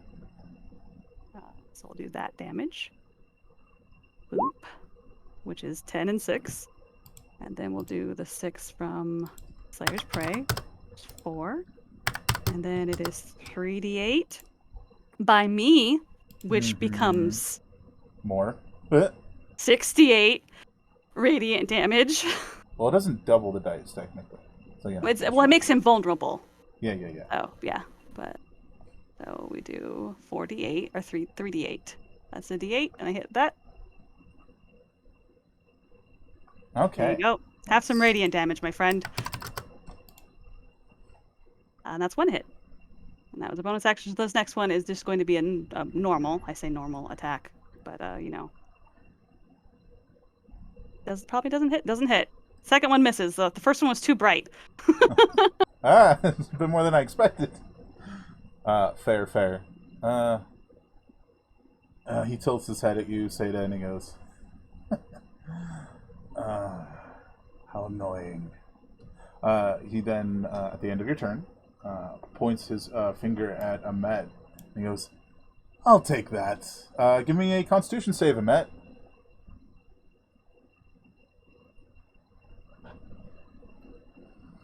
Oh no. It's a failure. Okay, it's not. Sorry. It's not too That's okay. bad. You take 11 psychic damage. Ouch. And I'm not. You know what? I'm not going to tell you the other thing. You'll just have to wait and see. But until the end of Laric's next turn, you cannot gain advantage for any reason. And then it's Wolf. I was gonna say Wolf. It's Bat's turn. Hold on, before I forget. By most of me. Yeah, really. Was that 2? That was 2. Okay. All right, Bat's gonna. That's the Wolf. Excuse me, sir. You're not meant to be here. You're dead right now. Sir, pardon me, sir. You're dead. Go away, sir. Chomp No. and Claw. No. All right then. Say like, no. Just Stop dodging it. and weaving right now. Mm-hmm. Spooky vampire man is spooky. I think He's only mildly irritated by us, you guys. We should be concerned. That's just what they say. Seda's not concerned. Not yet. And he is going to.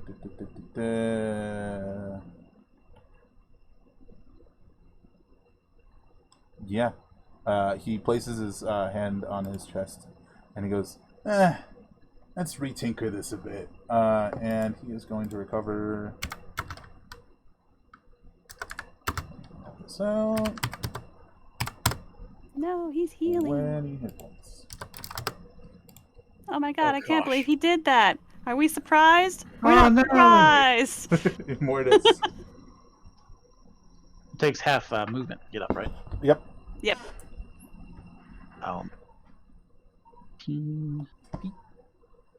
Oops. Not my movie.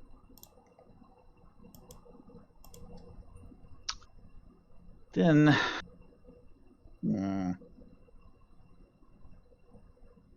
I'm gonna hit him. Try to hit him with a chill hand. I don't like the fact that.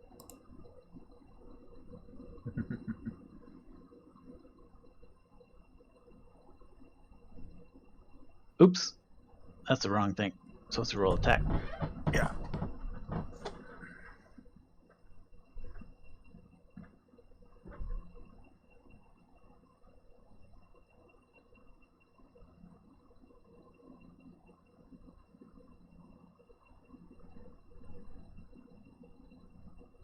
Ah, that's pretty low. Oh, to hit? That's a miss. Yeah. No hit.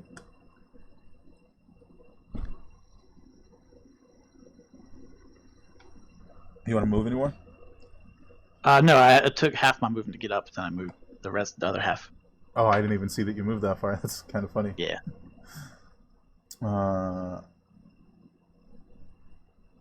Wait, what's your sign? Ahmet, it's your turn.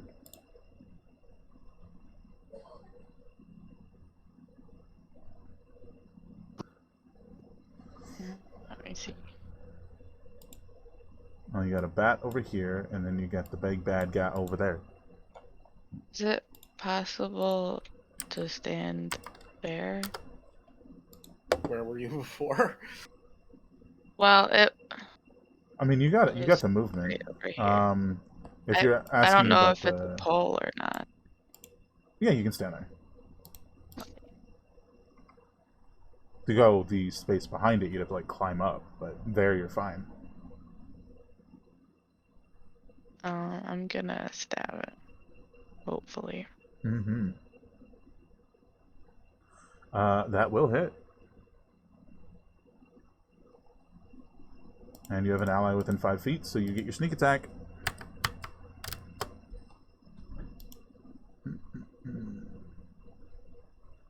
Do, do, do, do, do, do, do, do, do. Nice. Good stuff.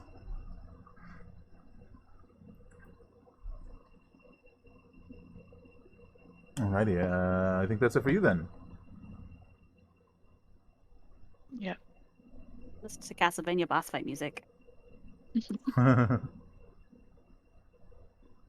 Pretty perfect. Next up is Sterling. Well, gonna close in and, hammer. It's hammer time!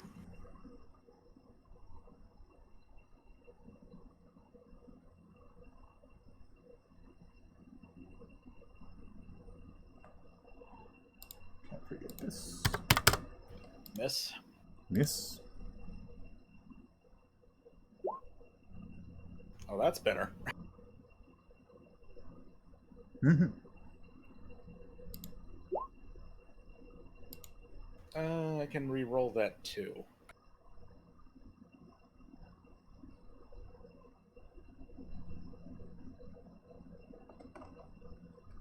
So 13 damage, and then one more smite. I can find the button.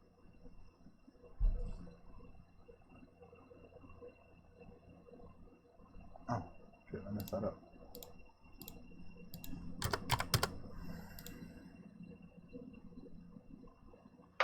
And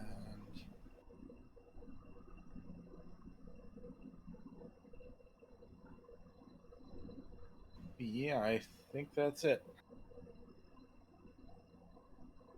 All right, so you notice that was significantly less effective than it should have been. And he looks down at you at this point because you're shorter than him again, and he smiles with this like obscene toothy grin, and he goes, "Sorry, I stole a little something from your friend there." But I believe that's the end of your turn, right? Yeah.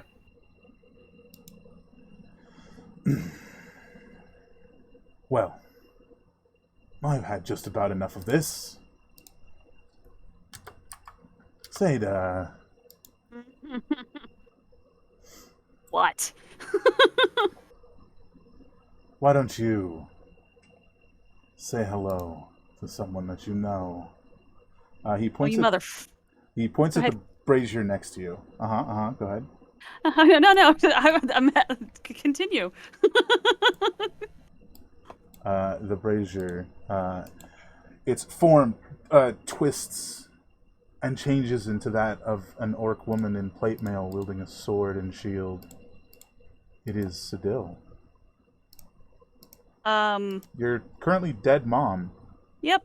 So Seda is very aware of Immortus's capabilities and powers. Immortus! She just What?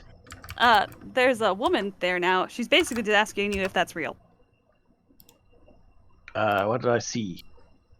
My You True see the hollow shell of a humanoid person. There's no soul there, but there is a body. If that helps. It's empty. That's all I needed to hear. Well, hopefully it'll at least be a little entertaining. You sick son of a bitch! Well, all right, it is his turn, so he's going to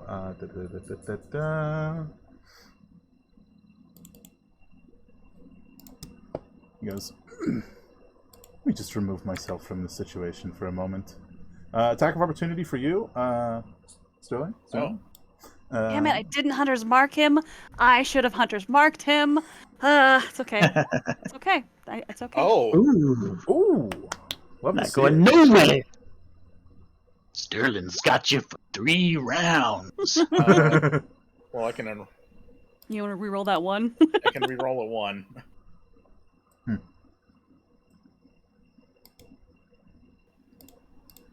12. Can I smite with that? Yes. Yeah. It makes the smite a critical smite. critical That's why I'm smite. Oh, Yep. I That's why forgot I'm the- using smite level 2. Yeah. You Oh shit! Leveled up. pump that shit up. I love it. So good. 24? I don't know if that doubles or not. Yeah, the smite does because it's a crit. Mhm. So roll the dice again. It's like 2 smites in 1. Oh, okay. Yeah, it's Mhm. bonkers, man. Okay. That's why Paladin's critting is so good. Alright, Damn. 30. Wow. Paladin smash. Right. So 13 and 12 and 18. Yeah, there goes that regeneration for that round. Good stuff. 20, 30, 35? Nice. I do believe that's correct.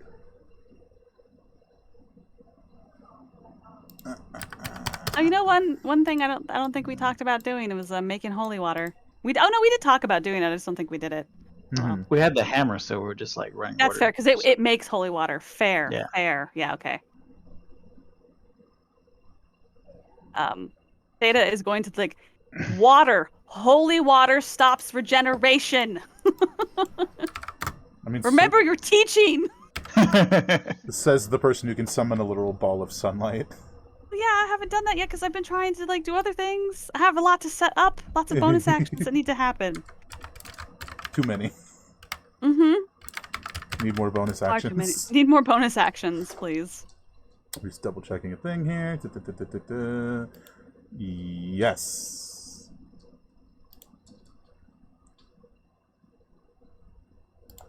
Okay. Make this. Sorry.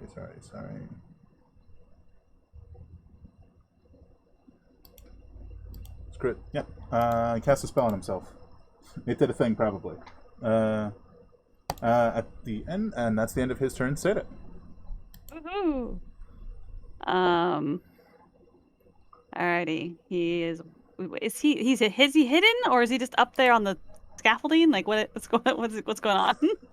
Like- yeah, so he's like sort of above, up and behind the actual. I should have clarified that. I apologize. Yeah, like the sorry. actual stonework there. I mean, I guess you could probably maybe see his foot.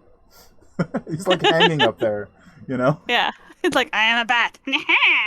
I mean, yes, accurate. Okay, cool. So even if you hit him, it's just not likely. It's like more than 3/4 cover at this point. Yeah, it's fair. Let's see. Okay, fine. Be that way. I'll do something that you're not gonna like. Jerk. Alrighty, how do? Let's see. Orb of daylight. Range 300 feet. Radius 60 feet. Blap. Okay. Gonna plop that sucker. Literally like right here. Just like next Or one. like, yeah, just like Let's see if I gotta- can find a just- little... basically kind of just like take that same like visualization of the sun from earlier and just like look and like almost like she's just gonna Sata's just gonna like narrow her eye or their eyes and like almost like a little bit of sunlight just kind of burns in the pupils and just kind of like starts almost like a fire where that rug is, but it's just the sun emblazoning in an orb on There? the carpet. Probably. Like, I mean, just so long he's within range is essentially what she would do. I mean, if yeah, it's 60 I imagine, like, technically, because he's behind it, you'd stick it, like, behind it, so it's, like, actually on him, and he's not hiding shining. from it. Yeah, shining on him. Shine on me. Yeah, Mm-hmm. and just have some sunlight. She says, have some sunlight, cocksucker or bloodsucker, because he's a vampire. I mean, there's blood in both places. That's fair. I don't remember if that was an action or bonus action. Please remind. It is a It's a bonus action to do it. It is a bonus action. No, it's a bonus action to imbue it. Anytime the attuned creature. Let me read the full description real quick because I have the full description down yonder. Attuned creature can imbue, twice per long rest, conjure, once summoned. It says once summoned, it's a bonus action to move it. I'm assuming it's an action to do this. I believe it's supposed to be. Yeah, it's because in my mind that makes sense to me. Yeah.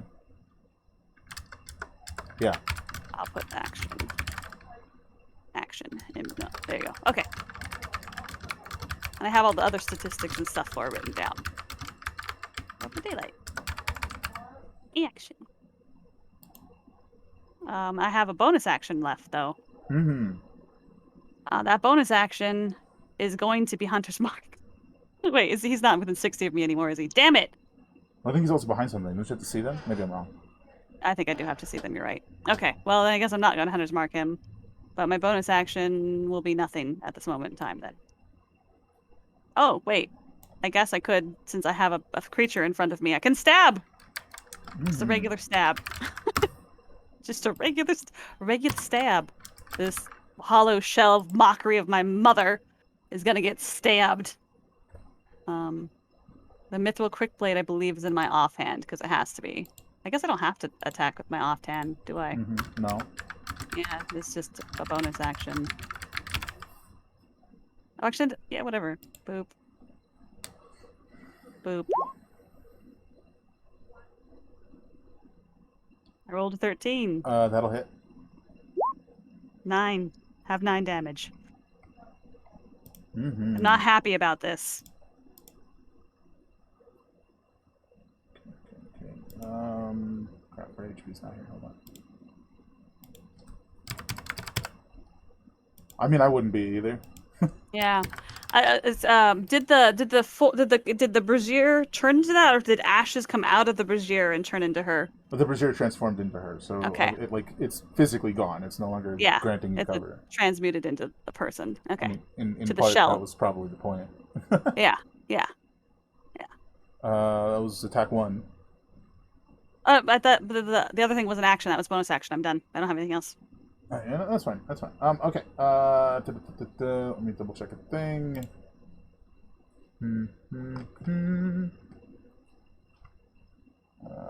Yep. So Lyric shouts a command for her to attack you. Get him! Swing. 19. That does hit. 7 Ouch. bludgeoning. I mean, the first thing that you'll notice is, at least that's not her magical weapon. That's nice. Minor miracles. Minor things, yeah. Am I wearing her necklace still? Like she's Other mom's she's the one- necklace. Other mom's necklace. Okay, just making sure. I'm wearing one of my mom's necklaces. Other mom's necklace. Okay. But now it's the bat's turn, who I think is going to switch attention to Amet at this point, since you weren't hitting it. And Amet very much was. Bite, Amet, that's a miss. Claw. 19. Does that hit Amet? Yeah, just by 1. 7 slashing damage.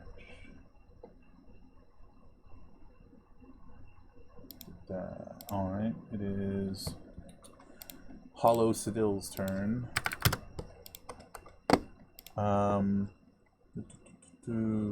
First attack against you. Pop. 18 to hit Seda. That meets. So there you go. 5 bludgeoning damage. And second attack is 13's a miss. Yeah. You'll also definitely note, despite the fact that this like physical form seems to have your mother's skills, It's not as burly. there is no there is clearly no connection to a god that gave your mother her capabilities. Yeah. It's a doll. Hollow mockery. It's a yeah. doll, This is you just know? making Seda even more angry. Like just straight up very angry. Immortus, it's your go. Immortus will step here. That was a terrifying sound. That's right? That's not good. It was Yeah. like someone was humming. I'm home alone. Oh, that's You yikes. want to go take Did a you quick leave? look around? You leave Phasmophobia on? No. Not this time. And he's probably dropped his guys by now. That's a free action, right? Drop into disguise. Well, dropping it? Yeah, I'm 95% sure, and if it's not, it is right now. And he will cast his Aura of Life. So, like, imagine he starts glowing in, like, that ghostly kind of blues, as well as, everyone within 30 feet of him. Mhm. And anyone within 30 feet has the resistance against Necrotic. bad necrotic. Yes, I was gonna say bad guy energy. Rude. Okay, fair. That's funny though. You also get a hit point back. Nice. Oh, when you have zero, never mind. So if you're down, Okay.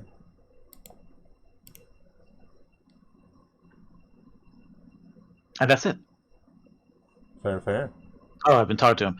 You're the only name that's gonna get pulled in this town from now on to die is yours, and all of those who side with you. Yeah. That's a good time to flash to what's going on outside. Ooh, good. Oh, So outside, a few minutes later, Lycus dashes into the keep. Behind him, Senin conjures a large demon onto the wall above. Io and Ivo drop over the keep wall, landing mere feet from her. Ivo shouts, "What do you think you're doing?" Senin looks over at the two of them, waving a hand at the demon, transforming it into a troll. "Ah, the brothers come to stop me, have they? Lyric's little experiments. One success." She shifts her gaze to Ivo, and one failure, looking to Io.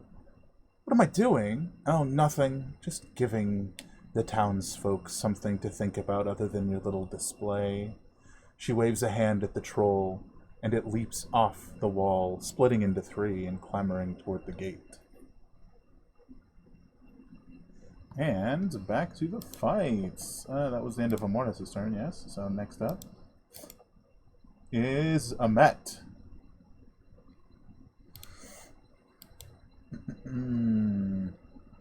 Gonna try to fight the bat again.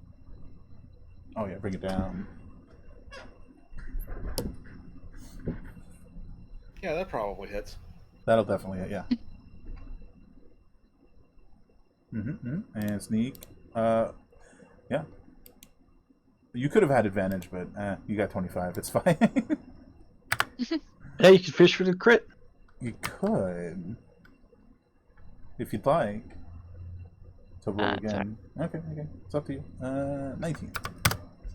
It's dead. Wouldn't have mattered anyway. Nice.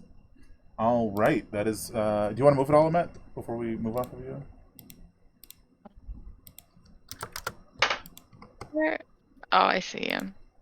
He's hanging from the rafters. Mr. Gangly Arms up there. I'll move up next to Sterling. Alrighty, Sterling, it is your turn.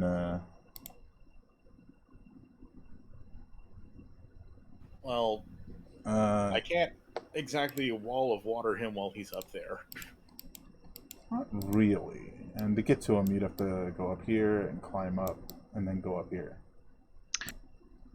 I bet you a ration you can knock that hammer, that arch, knock that shit down.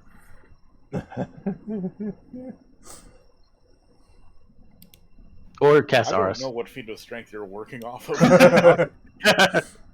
It's funny. No, Sterling's got something else, maybe.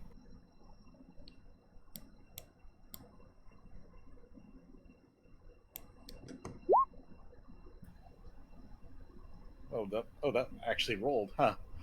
That would be a miss. I'm Yeah. afraid. just clatters into the archway above him. I'm not used to throwing these. All right, it's the start of his turn then. Unless you wanted to move, sorry. We might want to, spread out, considering some of the stuff he's done. That's fair. He pulls himself up to the top, sort of like standing in the rafters, as it were, and he motions like one hand behind him, and he shouts, "Enough!" And the actual orb itself shifts, transforms, and into a flaming longsword, and he grabs it, and he goes, This makes sense. Oh, "Done playing with you." My microphone got turned off. Oh no. That's okay. I'm back. Santa's like, why did you all leave me back here? I'm the vampire slayer. Hey guys. So the orb is now gone, turned into a flaming longsword. Now the question is, where does he go first?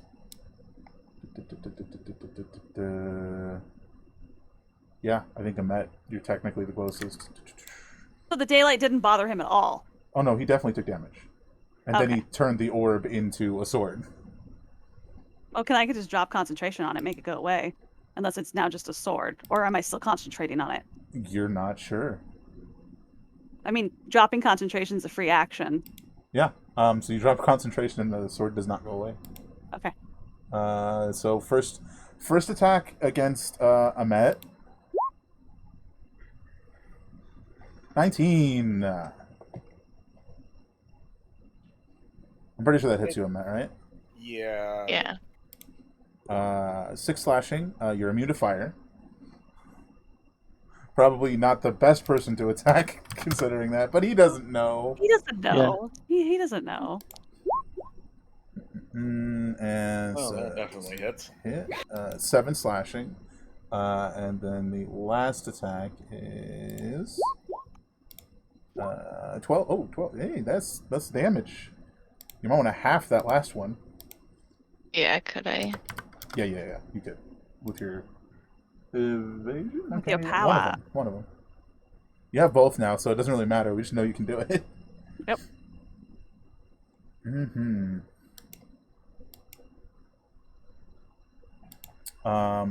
At the start of that turn, which would have been Sterling's turn, I was supposed to do a thing. Sorry.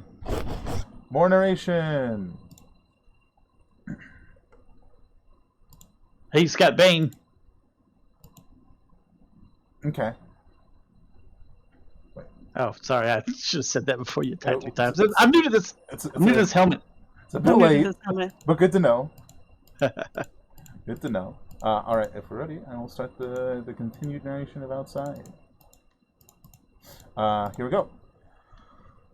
Senin fires a barrage of energy at Io. As the final strike hits him, she shouts, "Begone, child.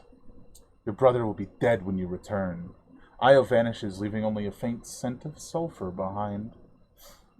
Ivo screams and raises his arms. As he does, dozens of stones and nearby objects pull toward Senin, slamming into her. Senin scoffs. Child's play. Despicable, especially from the successful one. She raises a hand again, pointing it at Ivo, speaking, "Now, become dust, you little nuisance. I'm sure Larrick will forgive me seeing your brother's little stunt." A thin green ray leaps forward from Senin's finger, but as it does, Ivo flicks his wrist, causing a faint thread to leap from the ground and pull Senin's arm down. The ray misses Ivo entirely. He smirks. "How's that for child's play?" Senin grimaces. "How annoying." Io reappears in the spot he vanished from, smelling of death and brimstone. He turns with a grim look on his face, staring Senin down. He speaks in a deathly serious tone. "I live every day with the voices of the greatest mages of the last millennia in my head, pushing and prodding for their time to speak. Did you really think a few measly seconds of the damned screaming in my mind would have any effect on me? No, Senin, you and your master gave me these powers. It's time you feel them. Io swings his arms wide.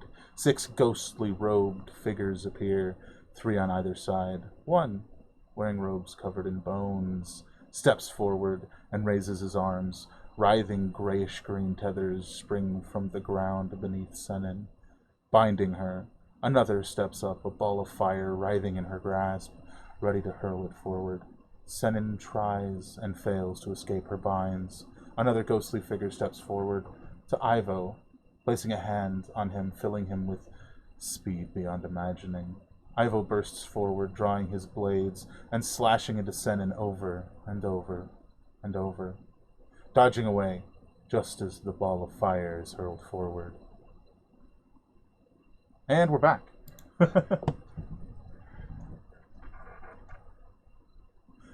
It is Sada's go. Hooray. Alright, take an attack of opportunity. Okie dokie.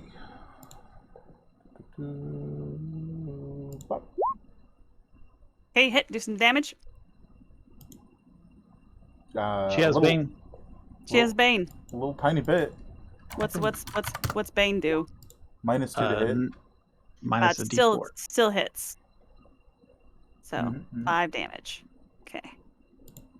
I feel like it's going to be my new catchphrase. They got Bane! They got Bane! Alright. It's good to know. Those go right there.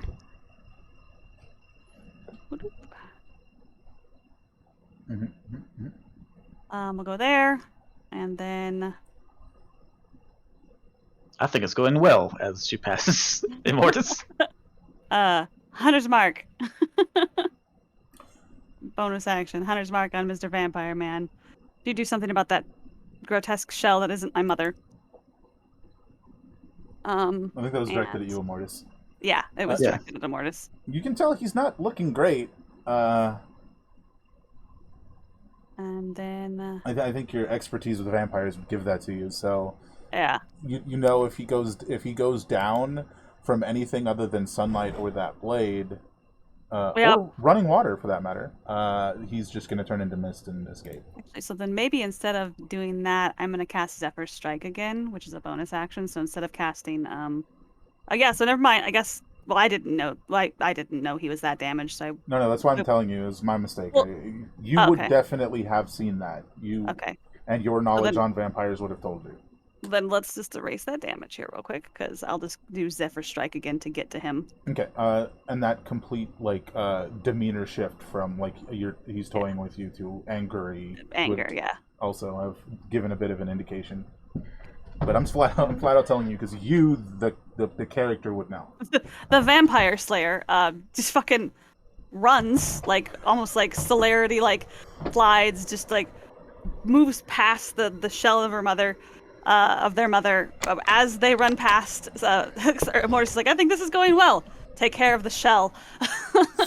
And just kind of sort of slides. Bow gets dropped, swords get drawn, and just stabbed into this. The flurry begins. Yeah, into this mockery of existence before me.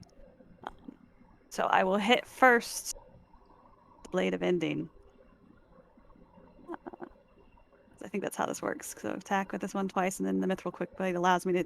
Oh, we haven't done melee in a bit. Okay. You take an attack action while this is in my offhand. You can make another attack without using your bonus action. Okay. Gross. So, Blade of Ending. Go. That's a crit. Yeah, Crit's on a 17 to 20. He's only if he's at below half health. Okay. I'll give you this. He's at below half health. Oh, okay. Well, there we go. So yeah, that is a crit. So I think you slide over, drawing the blade, and you're about to thrust it in. Roll your damage, which is double. Plus, you have Hunter Strike or whatever on him, which is also doubled. Yeah, I do, which is also doubled. Because it's a crit, and then it's doubled again because he's considered vulnerable. Yeah, so we just double the math. So that 9. So I have to roll a D8 again. D8 again. Add it up, then double it, then double it again. Jesus Christ. This is gross. It's I mean, I guess hilarious. we could have given the sword to someone else, I guess. 9 plus 9 plus 14. Would have been even more That's gross if Amet was 16. using it. 17 to 20 crit for sneak attacks. Yeah. So 9 and 9 is 18. 18, and then 14 and 16. So that's all that stuff doubled. But I criticaled. So Let's just go with it. Let me narrate. Yeah, you I slide over, rising, and you're about to plunge the blade into his chest, and he like sees it and recognizes the sword, and he goes, "No." And you can see he wants to like say something as you plunge it into his chest. From the like puncture wound in his chest, he just starts to ash outward and collapses into just this pile. A very large pile of ash. Oh, Okay. Uh, So, before we continue, let me give you guys a heads up. I accidentally skipped 2 turns of narration, so oh, okay. if you Carry don't on. if you don't mind, Yeah. I'll read Yeah, go to ahead. where No, we're please do it, supposed 'cause, to like, be when I you feel kill like him. we're like, Stunned. everyone's just like, did that just happen? Are we good? It cuts right before he starts to ash. Yeah, That it way cuts there's right before he some ashed. The blade is just in drama. his heart. Yeah, Yeah, you're sliding. The sword's about to hit him. Cut. yeah, cut. Perfect. Okay, we'll get to that in a second. Okay. Lycus dashes through the halls, heading for Laric's throne room to inform him of Sennin's treachery. Aiel steps out into the hall in his path. Where are you going so quickly, Lycus? Lycus speaks quickly, trying to walk around Aiel. Rather than slow, but she matches his path. I must inform Lyric of Sennin's treachery. She has been rigging the lottery. Aiel's face distorts into a twisted smile. Oh, do you really think Lyric cares which pet mortal we're eating this week? I certainly don't. Stunned, Lycus stops and stares at her. There's a long pause, and she speaks again. What, Lycus? Just now realizing you're nothing more than the head of the herd of cattle? Lycus shakes his head furiously. No, I suppose it's a truth I've hidden myself from. But no more. His fist grips tight and glows blue. I'll put an end to this myself. But before he can strike, the cold, skeletal face of Lysaea appears behind him and plunges a blade into his back. After I saw you earlier today, I knew you were plotting something. oh shoot. Next one. So out in the city, the gate is smashed, and most of runner teams 1, 2, and 4 fight against 3 trolls that have begun smashing their way through the town. Clearly green. Runner team 4 seems well trained and willing to put their lives on the line to protect the town. Though runner team 1's instruction has them on the back lines, evacuating civilians from the battle line. Just as the runners are gaining the upper hand, the trolls vanish. And we cut back to Sennin. With a flick of his wrist, Ivo causes a string to emerge from Sennin's chest and pull a stake strapped to his ankle to tear forward and plunge into her chest. That should do her in by dawn. If not, I'm sure someone on that team knows what will. Io says, looking toward the castle. Ivo turns and wraps his arms around his brother. Io breathes a deep breath. I'm sure you remember me far better than I remember you. Let's sit and catch up. We'll let them finish this. He collapses onto the ground, clearly exhausted and injured. Ivo sits next to him. In the halls, Lysaea and Aiel stand over the collapsed form of Lycus, blood pooling around him. Lysaea's skeletal grimace creases into an uncomfortable smile. Well, that's one crisis averted. Lycus speaks as he rises. Think so? Faint blue blades form around his fists, and he unleashes a flurry of blows, tearing into Lysaea and Aiel. I suppose I'll just have to burn it then. He turns and dashes down the hall, away from the throne room, as the injured and angry Lysaea and Aiel pursue him. And this is where we were supposed to be when you guys actually... right now. All right. I mean, you did kill him about 2 turns faster than I expected, but that's fine. There's still a hollow shell doll woman to fight. Yep. But I think that is the end of your turn, Seda. Yeah. As everyone stands stunned. Fucking slide in and stab an asshole. Starts stabbing his pile of ashes. Yay for crit! Well, the last thing that she was instructed to do was kill you, so that's where she's going. Charges forward. Double check a thing here. Ooh. Bonus action can move toward a hostile creature, so yep, she can get to you and attack. First attack. Miss. Second attack. Miss. All right then. Parry. She has bane. You're supposed to tell me before I roll. Are not my mother. Immortus. All right. Well, Mortis is hurting, so he's gonna try to 11. He's gonna follow. She runs past, and as he's looking at, his arch enemy Ashen, suddenly this chick runs by him. He's like, "Oh yeah!"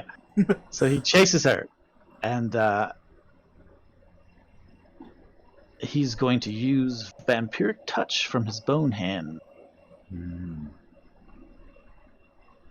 Vampiric Touch with the bony hand. Mm-hmm. Does it cast at his 4th level from the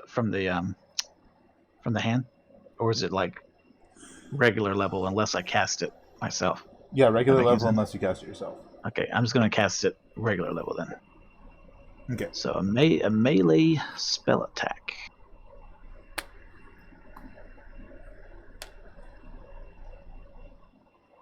Oh, that orb is now permanently like a flame tongue sword just laying down on the ground. By the way, just so everyone knows. Cool as hell. Just never mind. There's just a flame tongue sword laying around on the ground. It's fine. I'm gonna write that down. Oh yeah, you're definitely gonna pick it up. That is a miss. Full plate, shield plus defense. Well, then my other thing is a miss as well. Oh, you have advantage. Oh, you did it. Okay. Yeah. Yeah. Wait, shouldn't it be more than 3? No, it's a spell attack, so I'm using my charisma. Mm-hmm, but you're proficient in it. Yeah. Oh, then add 3. My proficiency right now is... So 4, 5, 6, 7? Yeah, 3. So still 17's the highest. Still yeah. I mean, it is full plate plus the shield, so... Plus defensive fighting style. Great stuff. Solid attempt, though. Don't forget, that is an effect active on you. Yes, I remember. Okay. Because I forget all the time. Amet. So we no longer have resistance to necrotic, because... You switch concentration. Mm-hmm. Yeah. I want to suck your blood. Come here. What you doing, Amet?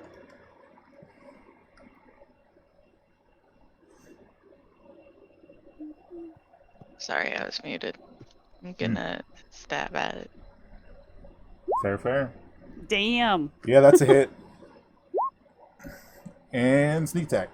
You just like right up in between that plate. Just chunk.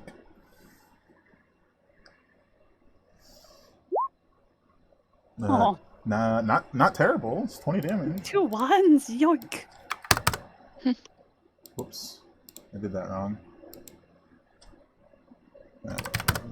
Okay. It's roughly right. Okay. Next up is Sterling. Okay. It is top of the turn order, so I can read the actual next bit first. And then it'll be your turn. Oh, alright. Yeah, I mean, move, that's fine. Lycus tears through hall after hall. The 2 vampires and the handful of spawn they've gathered since struggle to keep up. He dashes down a stairwell and through a door into a room lined with dozens of coffins.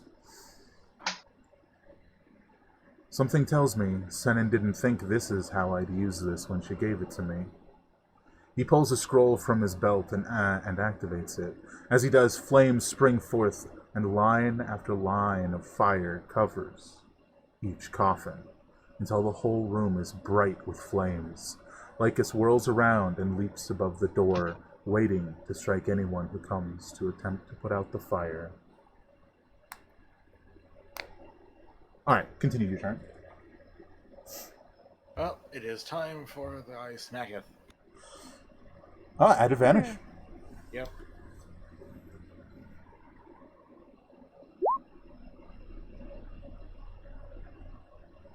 $18. That is a miss. Drat. Mm-hmm. That's even more miss. Okay. Yeah. I'm gonna be right back then. But that should end my turn. Okay. Next up, Seda. Cool. It's a bonus action to move my hunter's mark. So I move it, because why not? And then I guess I'll just do like fucking, is it, how many, I can attack twice, 3, but so many attacks. Do I hit? I'm pretty sure that hits. Yeah, and you would have advantage, so... Don't even, I mean, we got crit fish. I still hit. It's not under half, I don't Nope, think. not Another one currently. of these there. I'll Yep. let you know. Yeah. I should add like a thing where it like glows if the target's under half health, you know? Alright, so 7. What's It's not your- undead, so it doesn't count as anything extra, and it's not any of my favorite enemy, so 7 damage, and then a d6. Oh, Hunter's Mark, you just moved it. Yeah, Hunter's Mark. So extra 3, and then I'm gonna attack again because I get this is my life. Mm-hmm. Boop. That hits. Oh, for sure. It's a 19 on the die, and I do another 7 damage, and Hunter's Mark is the one that does damage every time I hit. Another 3 damage on top of that. Wait, 7, 3, 7, 3. Again, you're just duplicating every time? This is just apparently how I exist now. And then because of the Mithril Quickblade, I get another main attack Without using your bonus action. without using my bonus action. Well, using the quick blade, though. We're using the Quickblade, yeah. Yeah. Just clarification. That Ooh. is a critical. Love to see it. There we go. And another d6 of damage on top of that. 2d6, because it's doubled 2, in a 'cause crit. it's a crit. Jesus Christ. Mm. Hi, apparently I'm here to do criticals today and chew bubblegum. I'm all out of bubblegum. You are the definition of the party's damage dealer. Like, it's gross. In this fight specifically. Any fight where it's against your favorite enemy, Yeah. which has been quite a few, actually. I believe that's it for you, though, so it's her turn. Mm-hmm. Nope. I mean, at least she's targeting you, right? Yeah, that's fair. She's got Bane. She's got pain. Mortis. All right.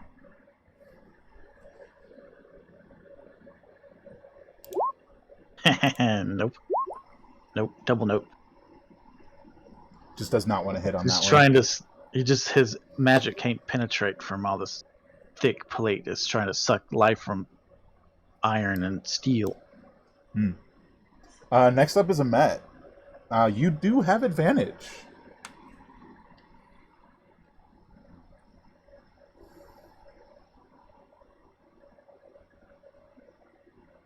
Back. Welcome That's back. perfect timing. Hey, that's a crit. Nice. And then, so it's doubled, so 8d6 sneak attack. Nice. We just annihilated. Emmet, high five. That is a hell of a thing. We just did so much damage. We Wow. just watched him at shank it. Just Well, you missed what I just did. shredded. Well, I was Oh, here the whole that time. was a crit. No, Sterling missed it. Bam. Certainly did Oh, it. Yeah. Okay, so, that's the end of the turn. Let me read the final bit over here that I have.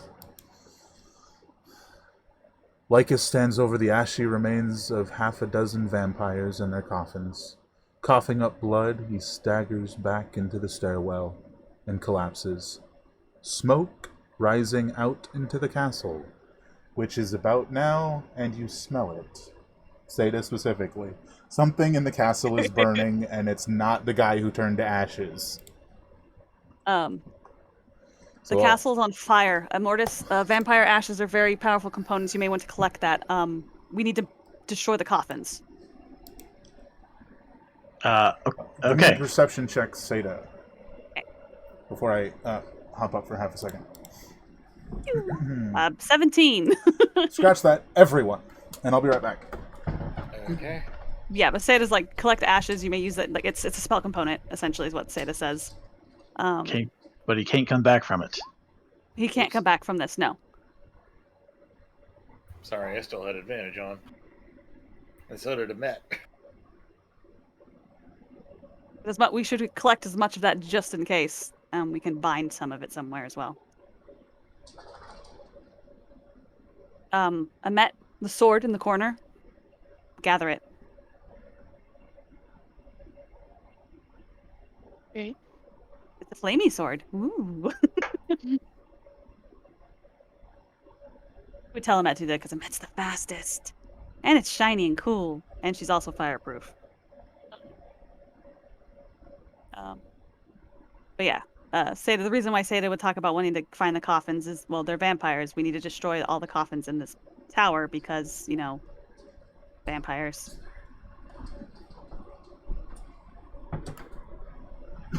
Okie dokie. Taking the first number, so 20 is the threshold, so one of you sees it. Be Amet. I think you guys probably remember... I suddenly forgot names. Give me half a second. No problem. Some of you guys probably remember in training when Seda was talking about escape routes for the different for the vampires. Mm-hmm. And Amet, you notice what looks to be a pipe on the wall directly behind the throne. Oh.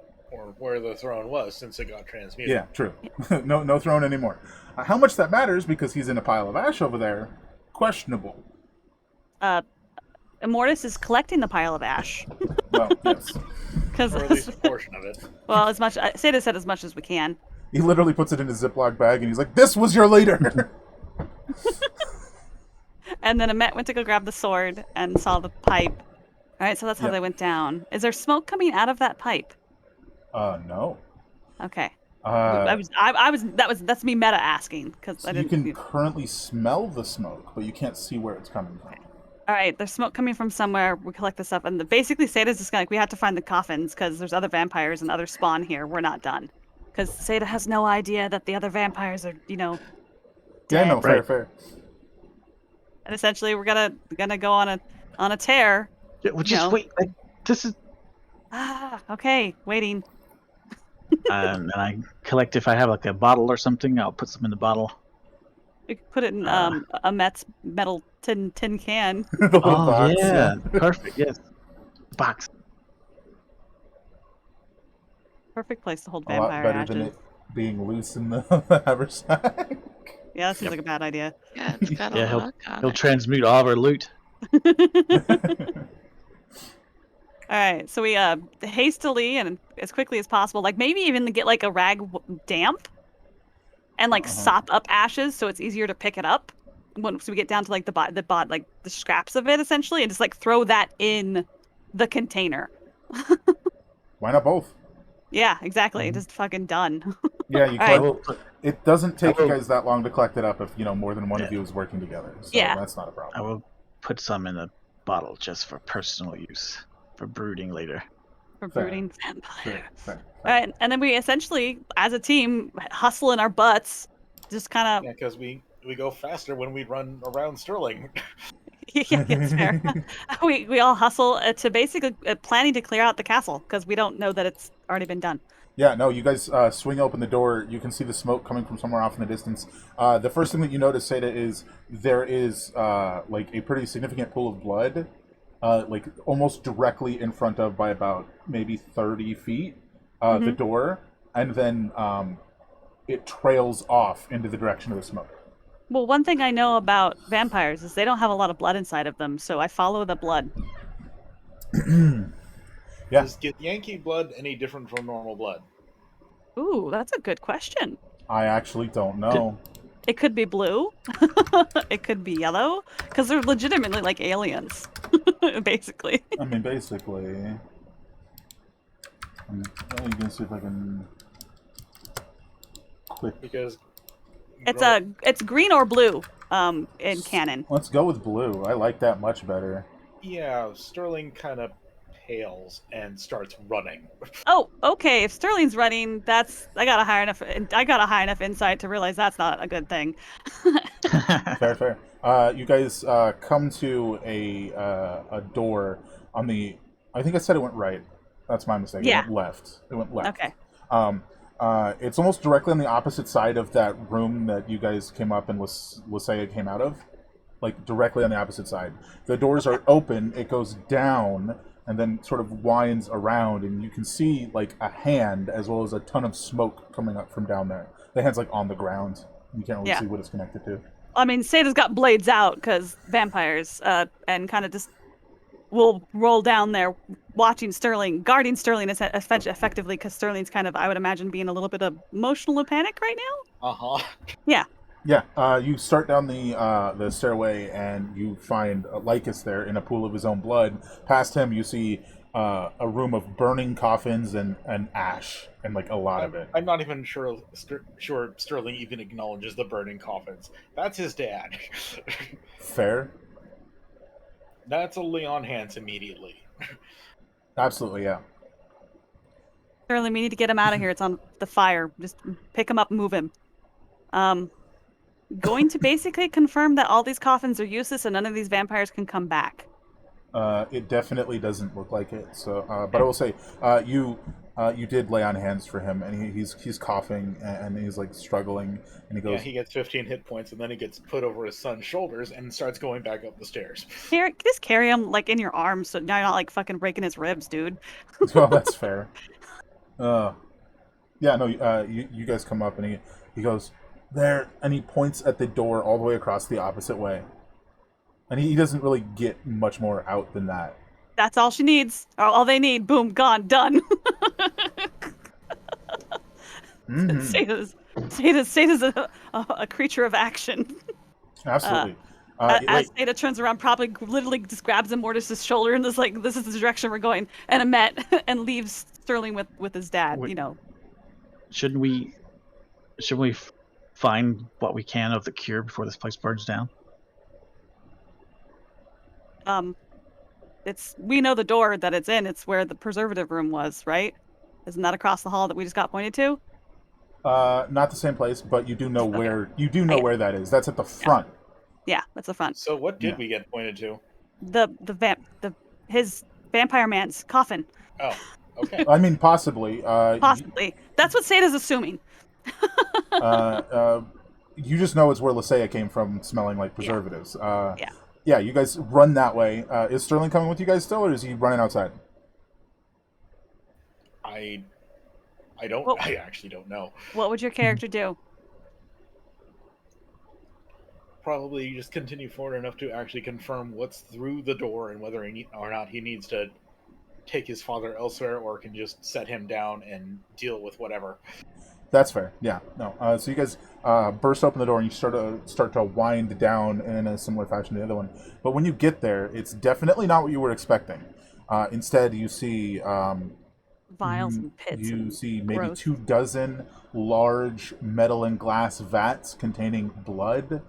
In front of them, sort of like standing in like a catatonic state, are different humanoids, including the most recent Ventura, that all seem to be slowly being drained of blood, slow enough that their body has time to recreate it. Oh god, they're still alive? That's pretty ingenious. Are these people savable? Like, can I do like a nature check or a medicine check? Like, what? Yeah, absolutely. Medicine check. You can feel free to do that. I'm gonna do. Immortus, my inspiration on you this? have You have true sight, which I'm 95% sure will actually just give the answer. Oh, it's fine. sure. Sada's still gonna try and she has no idea what's happening here. It's just like Double they look check. like they're alive. Oh my gosh. They are 100% still alive. It's beyond Yeah. that you can't tell. I mean, I would know if they're undead. They're not undead. Yeah, so like that's good. Does true sight function like magic sight You plus? know their true nature. It's a magical sight. It's like the spell true sight. It's baller as hell. Yeah. Like if someone looked at me with true sight, they would see my true form. Yeah, but it's not also detect magic. No, it doesn't give you the magic. It just shows you what they truly are. Yeah, I mean they're definitely people. They're definitely still alive. Beyond that, you're not entirely sure. So like, for instance, if you were looking at a bear and that bear was really a cat, you'd see a cat. Yeah, fair. That sounds inconvenient because then you trip over a bear because you think it's a cat. You can tell that there's another form on top of it, but you see That's less funny though. It is less funny. Anywho, so no, your true sight does not give you the answer, but Okay. They're definitely still alive. Beyond that, you're really not sure. I don't even know how to take people down from here. I will cast Aura of Life again. Oh. I'll just heal people up a little bit. Yeah, if they have zero, if they're standing within 30 feet of me and they have 0 hit points, they get 1 hit point. I mean, it's a solid thought. That's a good Yes, play. it's a solid thought. I'm just throwing the Hail Mary. I'm gonna unplug somebody.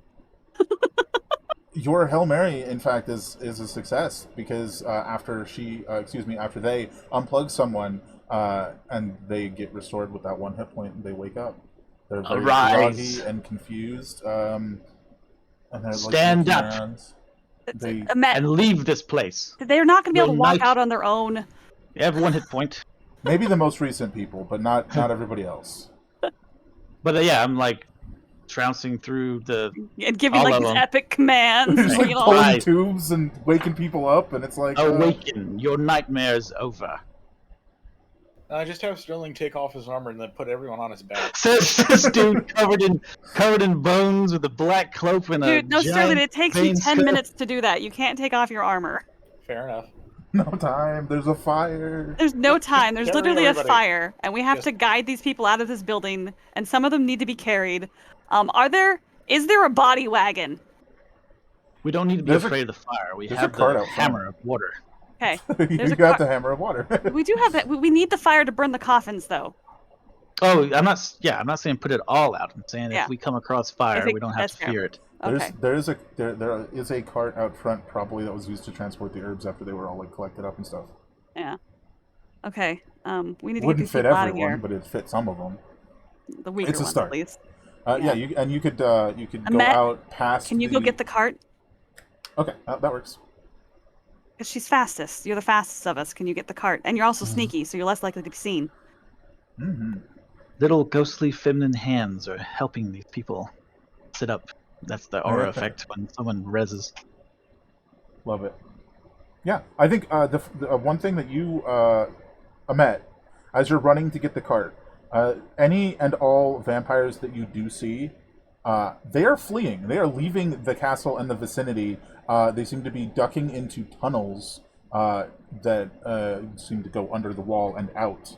That I think Sterling very well may have known existed, but if you were to, like, you come back and you inform Seda of this, if you were to guess, their coffins are destroyed, their leader is dead, they're quitting while they can, right? Yeah. But like how you want to relay that to them is up to you. Like, hey, they're all running away or something, as you come back with the cart. I think I'm just like, everybody's away. All the vampires. Well, perhaps I'll send a missive to the leader of the horrible army and let them know that they have fled to the whatever and whatever, and that our vampires are gone. Excuse me. Fair. He's free to send an envoy to come look Yeah, and verify. like a guy in a guard, right? Yeah, like a guy on a guard if he needs to. Well, I thought you meant envoys and 500 soldiers. Sorry. That's So bad. yeah, we put some of the weaker people on the cart and roll them out. I mean, realistically, until we need to clear this place and make sure that all the vampires are gone, and we also need to like check it for traps and other ingenious, horrible things and One thing unknown. we might do is. Wait, no, we probably want to save the wall of water in case it actually does spread into the castle. Well, the castle, the keep is made of stone. Yeah. The wooden parts, the carpets, the tapestries, whatever. But we need to find his coffin. That has to be destroyed. The pipe at the back of the building, the pipe at the back where his chair was. Yeah. But we need to do that. Has to be destroyed. I mean, you guys can go back and try and figure out how to break how to down the get wall there. or something. Yeah, yes, but but living people and other things at that moment were a little bit more important. Yeah. Do you guys take them out front? Yeah, I mean, if you guys, I think if you guys take them out front, you see Ivo and Io sitting there with the staked Senin like leaning backward next to them, and they look. I mean, at least Io looks pretty rough. Ivo not super hurt actually. Seems to have avoided most damage in that. And they, as you guys come forward, they sort of like both like wave at you. yeah. Seda would kind of salute. It's good you got our message. Thank you for your aid. Well, thank you for being the begrudging friends of my little brother here. It's hard to know who to trust when everything is so grand. Yeah, Io goes, I can understand that. I mean, let's be fair. I was stuck around people I couldn't trust for the last. He looks at Ivo and he goes, 5 years? 10 years? I don't know anymore. There's gonna be a moment. Seda just kind of stops and stands there. My whole life. So I understand. I felt like my whole life before I started getting my memories back, and you might not believe this, but watching a lot of you helped that in a big way. So thank you. You're welcome. Is the connection? Are you free of him? He has no further control over me or influence, but the changes that he made to the both of us seem to be here forever. Yeah. Do you know where the coffin is? His coffin. That, yeah. Yeah, I do. And it's not going to be easy to get to. Nothing ever is. As far as I understood, he only went down there in the mist form. Okay. It's that, The pipe behind the, yeah. yeah. Okay. Amortis, did you have... Did I have? Do you have that? Do we have a spell for this? I can summon a creature to go down that pipe, or I can summon a ghost to pass through. We could pour oil down it or acid, and then send something down to scout. Make sure it's done. Could we maybe have a rat push a vial of alchemist fire down there? Yeah. A rat? If it was a pipe, I was just thinking we could pour it down. Well, one of my eyes could serve to push it down if that's what you'd like. That works. Why don't we just fill it with the holy water? Yeah. Flood it Yeah, that'd probably work too. with the hammer. Yeah, make it a well. Ivo looks at Senin, and then he looks at you guys and he goes, "Does anybody know where her coffin is?" I don't. Huh. Did they both sleep in the mansion where Sterling grew up? In the Stewart house? Yeah, the Stewart residence? They both did, yeah. So you would assume probably somewhere in there. It's probably in the Steward residence. Better safe than sorry. I'll go deal with that then. She strikes me as paranoid. Be careful. Yeah. Trapped, right? That's Yeah. fair. And I am pretty close to out of juice for today. Well, then you could wait. We can help you. Or here, One- hold on.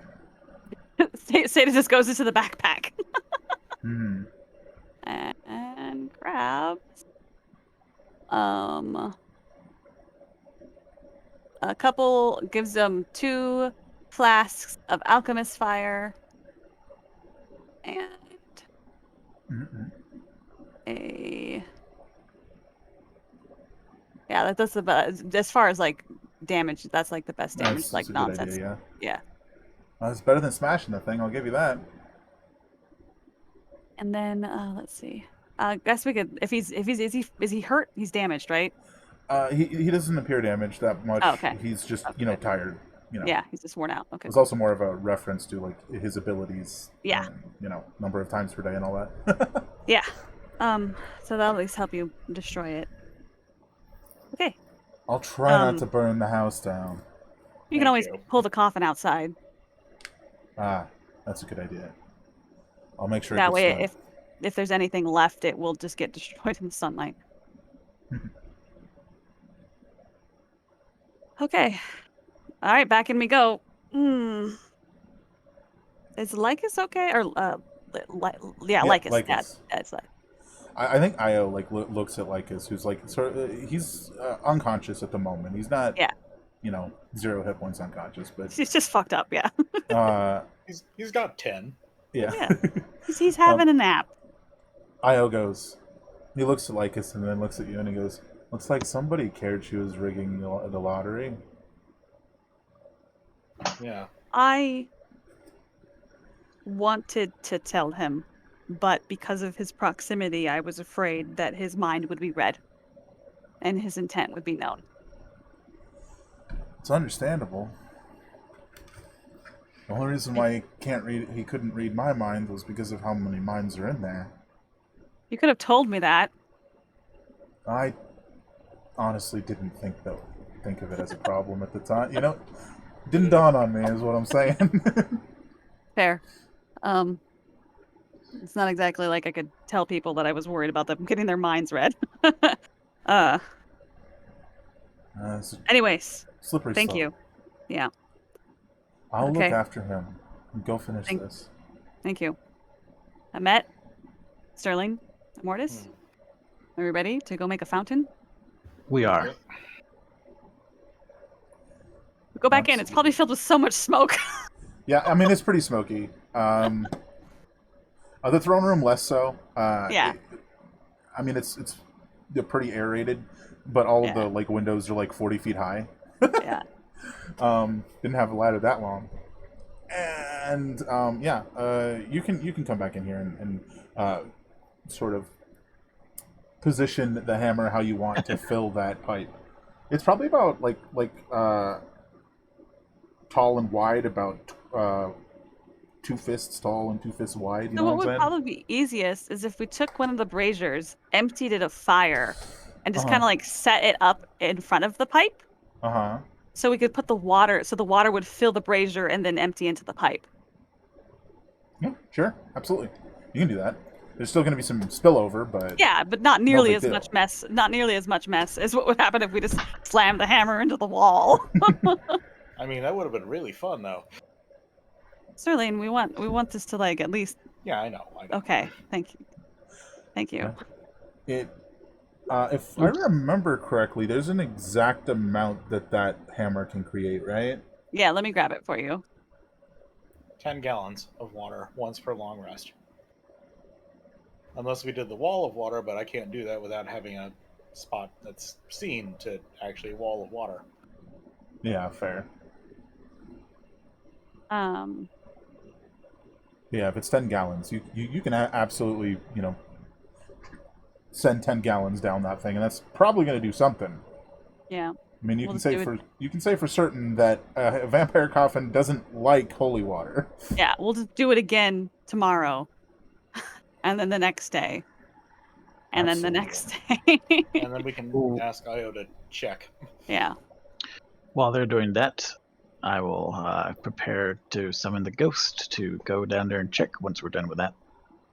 So Or that I'll have to use the blood tap. Dun dun dun. I think you were waiting to do that. Well, we put so much on it. I would love to see, describe it for me. What does everybody else see when you cast blood tap? They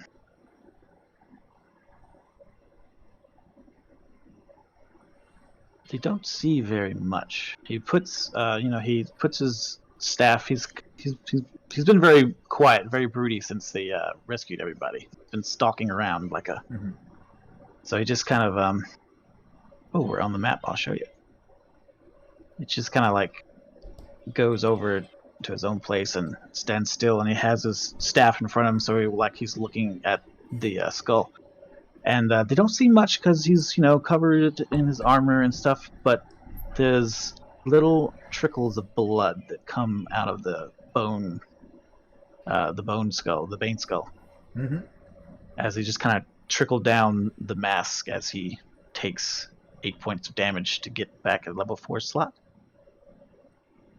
Nice. And it just kind of drips.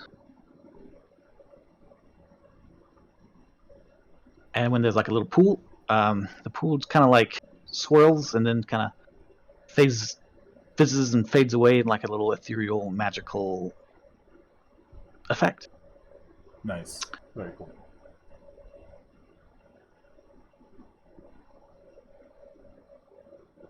I imagine you're doing that as they're filling it with water, right? So they're all over there doing that while you're in the back. So nobody sees it because nobody's there to see it.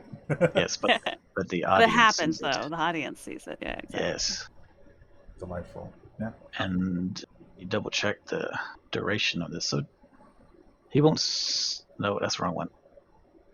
Oh, it's an hour. So yeah, he'll summon the ghostly undead, the one that phases, and it appears before him, looking much like how he described, a very ethereal woman, ghostly woman figure. Nice.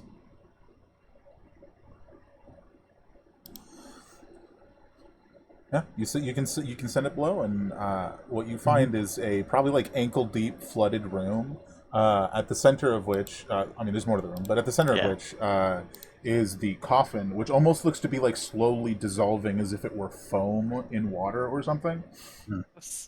Around the room, you see a bunch of different traditional like vampiric adornments and stuff.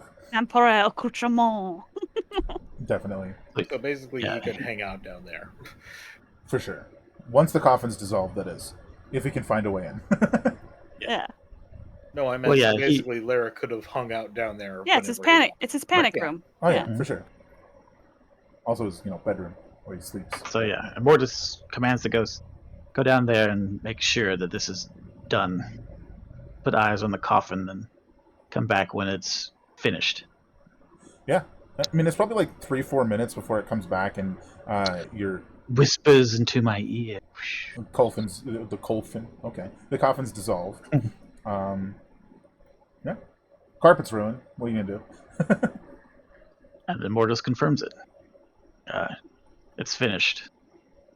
The coffin's dissolved in the holy water. Good. Oh. Okay. We'll probably still need to get down there. There might be some other forms of insurance. I'm sure the additional checks for that we can have, Maybe in a Yeah. between season one shot or something. Yeah, like go down there and make sure that the dude didn't have some kind of weird like I cut this many parts of my body off once and put them inside of a jar so I could regrow myself from them. Yeah, that sounds like him. Yeah, it does. Pure genius. That's what Sata's like. Mm-hmm. Sadistic Or- genius. We can Or they, employ the goblins to come help us dig a hole. that too. And in the meantime, we keep tossing holy water down the hole. I'd prefer actually not to. Oh, If that now knowing that there are actually items and things down there, if there is some form of journal in which he kept information that could be Oh. valuable in fighting or battling any of the other things that face us. Okay. If That's that totally information fair. proves to be dangerous, then we can destroy it. But knowing and having tools to use against our other enemies is going to be better than just destroying it blindly. Makes sense. And we have him in a box and a jar, so he's not coming back from that currently.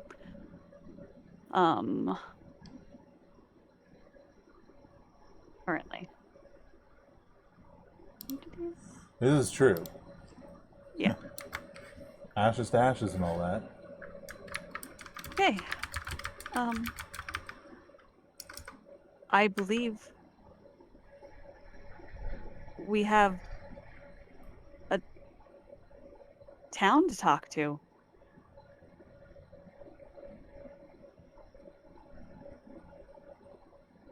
And Sata how? just kind of like looks at the three of them, like, wait, is this happen? Did anyone like write a speech up? Did anyone do their homework for this one? Because I didn't. That's not what they say, but that's like the expression in their eyes. That's fair.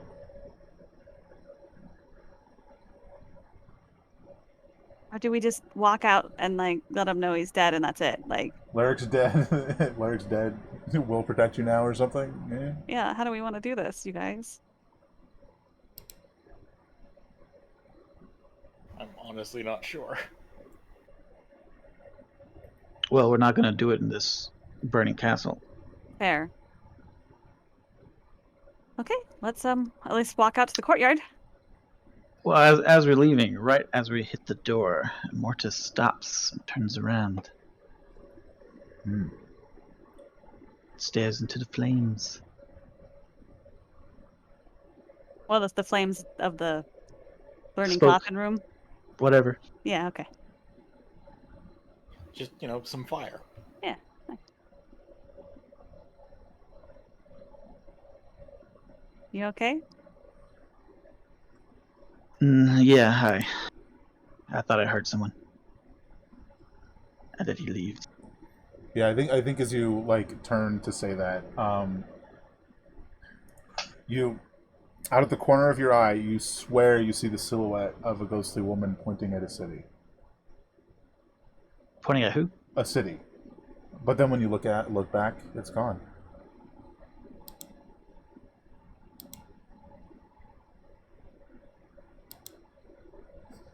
Whatever that means.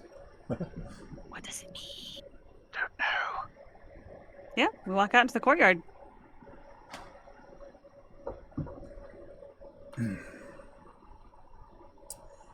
Well, What's up next? So, Who we do take see? these people. We take these people back, join them with their families.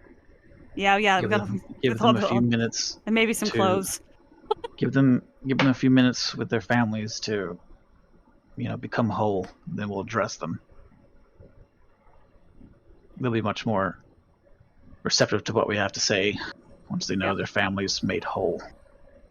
so I think there's this definitely, as you guys go out and start to send these people back with their different families, there's beyond shock and awe.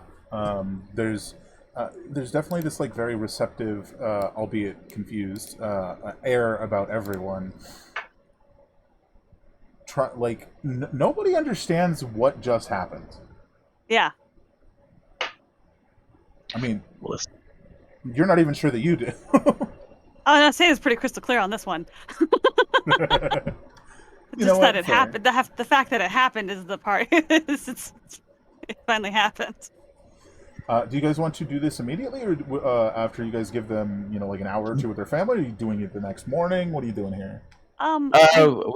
We're not gonna do it next morning. I was gonna give That's them too like long, yeah. literally a few minutes, Like and maybe then while 10 they're minutes. Yeah. right. That makes a lot more sense. All right, so Yeah. you guys And then meet up at the reunite square and ring the families. bell. And you ring Yep. the town square. Yeah, bell. ring the bell.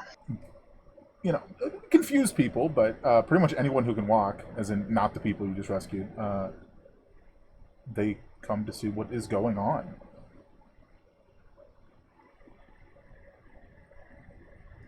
You guys are standing on the like the podium in the middle of the town square. Right. We also we've learned a lot about the plague. We know that the cure that they have for the plague is basically just a alchemical concoction Mm-hmm. that is made by mixing blood and nonsense, and with a little bit of time and skill, there are probably certain people that could learn how to do that. Yeah, and Essentially, from what we've gathered. I will give it to you. You guys grabbed as much of that as you could before you left the castle. Well, the castle's not going to burn down. I mean, you did say you That's wanted it. to grab it, so. Yeah. Yeah, the burning castle is a great backdrop for this. But that Yeah. does not mean it's not going to be damaged if you leave it there. So. Yeah. Well, Asada was actually of the mind of we should just put that room out as soon as we can, but yeah, because there's valuable stuff in that castle that we It was can use definitely to survive. done in some way, but you're letting Yeah. the coffins burn for sure. Yeah. Yes, coffins get to go burn. Maybe the alchemical equipment got watered and surrounded. Ooh, that's a good call. It's a good use of that, actually. Yeah. Put that there and protect it, because we need it. Fair. Yeah, we'll say that you did that. And now you're in the town square on the pedestal, about to talk to people. Who's talking? Who's saying what? And Mortis, do you want to lead, or do you want me to Yeah, start off? I got some charisma under my belt. Okay. Well, she's basically, Asada's just asking if you want to start, middle, or finish on this one, because multiple people are probably going to talk. Let's do it. We'll just team go. You go first. All right. I'm sure you all have questions. We have answers. You know us as runners. People sent out, do things that need to be done out in the outside world while everyone is protected here and safe. There's a And you'll moment while he's talking, Seda will lead in and go, remember hubris. Or remember humility. And that's it. Just while he's, only so he can hear. But continue. I'm off my train now. You are here, protected and safe, protected by this lottery. Well, as you see, we've saved all these people from the lottery. They never told us what they did they? I mean, we all assumed the worst. Death, eaten, well, they're vampires after all. But no. They were held in a undying state, just on the threshold of death. Tortured for years, right? As long as they live, yeah. Bled drop by drop. And for what? To protect us from this plague, our benevolent dark lords? The plague that they brought to this world. There's definitely murmurs at that.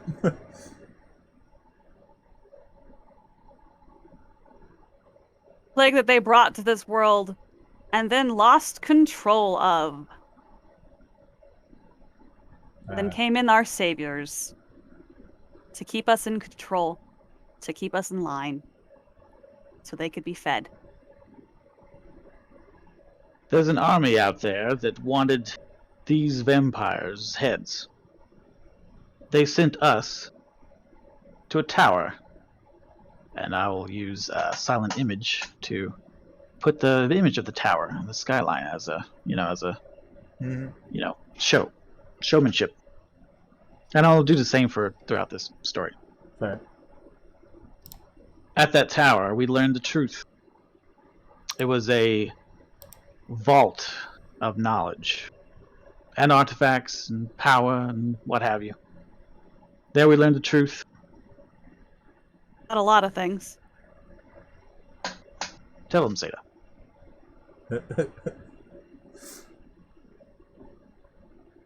About all the truths that we learned. We were sure we want to open up on that one. Just the important one, right? Yeah, that's the important one. Which one do we think the important one is? Because like the fucking plague is pretty important. Well, start with the vampire. Our vampire lords have a common enemy. The image of the vampire on the clouds. They is a vampire lord that was once a normal man who hunted vampires. This individual seeks to eradicate and destroy all vampires and anything in their path to do so, including any people that live under those vampires. And Lyric would have gladly put every single last one of you in front of him to stop his death from happening. I wasn't going to stand for that. We weren't going to stand for that. You guys don't even know this was happening. Because no one was supposed to know that this was happening. But it was. There was an army on its way. Well, it doesn't have a reason to come here anymore.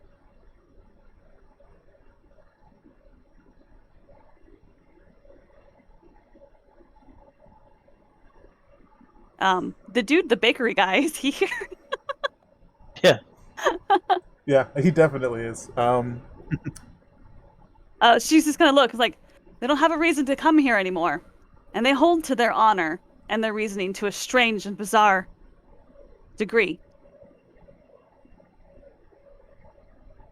So, I will let them know that they don't have a reason to come here anymore.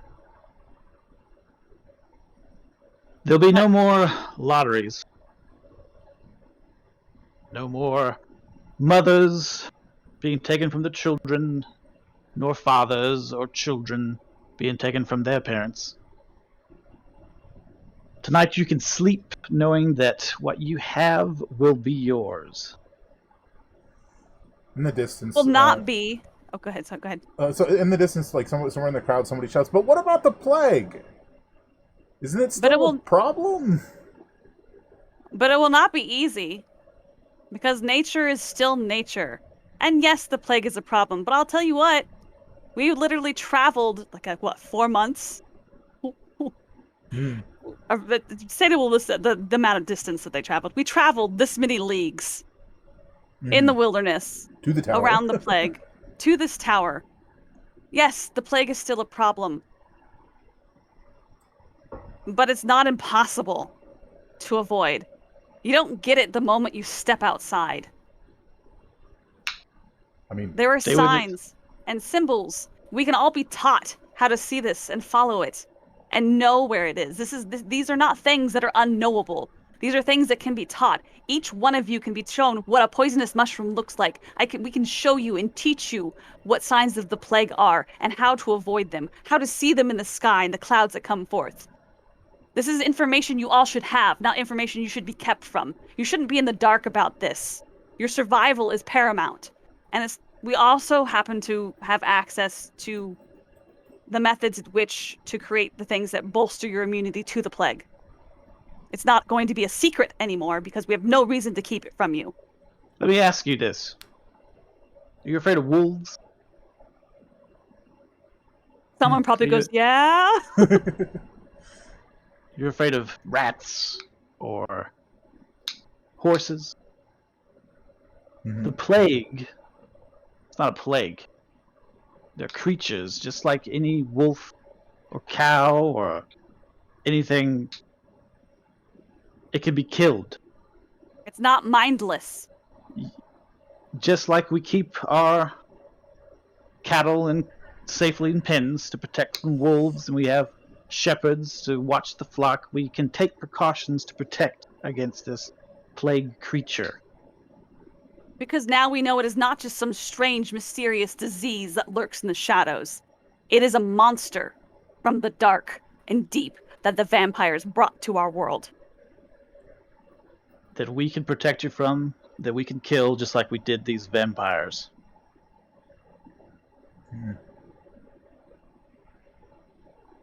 We have knowledge that we'll share, that will help us all become stronger and smarter and grow as a community.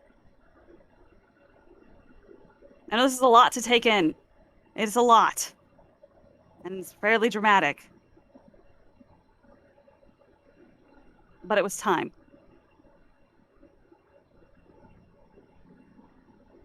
What about the matron to the south? Wait, isn't that one dead? No. No, they're not dead. No, the matron's Well? the one that directly to the south that constantly trades with you guys. Yeah, the one that So, constantly like, trades with what us. about the trade? Like, that's basically the question. What about the trade? I mean, do we really even need the trade? Like, I mean, realistically, though, do we? Like, from a survival standpoint, is it just basically kind of like a, oh, we're trading, look at us trade? I do think after some extended like of you guys like talking to the people and stuff, Yeah. Runner Team 1 does eventually come up on the pedestal or podium with you guys. What's like stage? Oh, I don't remember what the term is. And stands with you guys and expresses their support and that they'll be helping you along this path. Yeah. But and I think your mom, Asha, goes, it sounds like we need a mayor. Yeah, it does, doesn't it? But I think like her saying that and then you going, yeah, it does, doesn't it? It's like a great place to fade out. And we can save the political stuff for another time. Yeah. Yeah, it does, doesn't it? So there you go. Yay, we did it. You defeated Lyric of Transfiguration. And Oh my god, he did so much damage. You did so much damage to him. I know, but I was scared. And he never even swung at Sterling except the one time, so he's still at full HP. That one time he did, like, he didn't even swing at you. He cast a spell on you and failed. He de-sized him. He made him whittle. That too, yeah. Good stuff, though. No, it was fun. Well done. No details on season 2 yet. We'll figure that out along the way. Yeah. And I will be sure to inform everyone in my Discord once we figure that out. But for now, it's been a great time. Thank you so much for Runners of Refuge season 1. This was so fun and so cool to do. And who knows what waits after Sterling becomes mayor. Wait, what? Yes, yeah. Yes. Yeah, Sterling he's mayor. he would be the best mayor, yes. He'd be the best mayor. Well, I'm sure We can't have the spooky guy with the bonehead. Yes, I'm the mayor now. Nah, I think Theta is way too cranky and logical to be the mayor. We'll definitely figure it out, but personally I think Lycus would probably be the best choice. Yeah, that's fair. Probably. He's the most used to actually running things. Yeah, true. But I think we're going to go ahead and raid Dead on Studios. So I hope you guys all have a fantastic evening. Thank you so much for coming. And we hope to see you next season. Good night, everyone. Have a good night, everybody. Roll credits. Roll credits. Oh my gosh.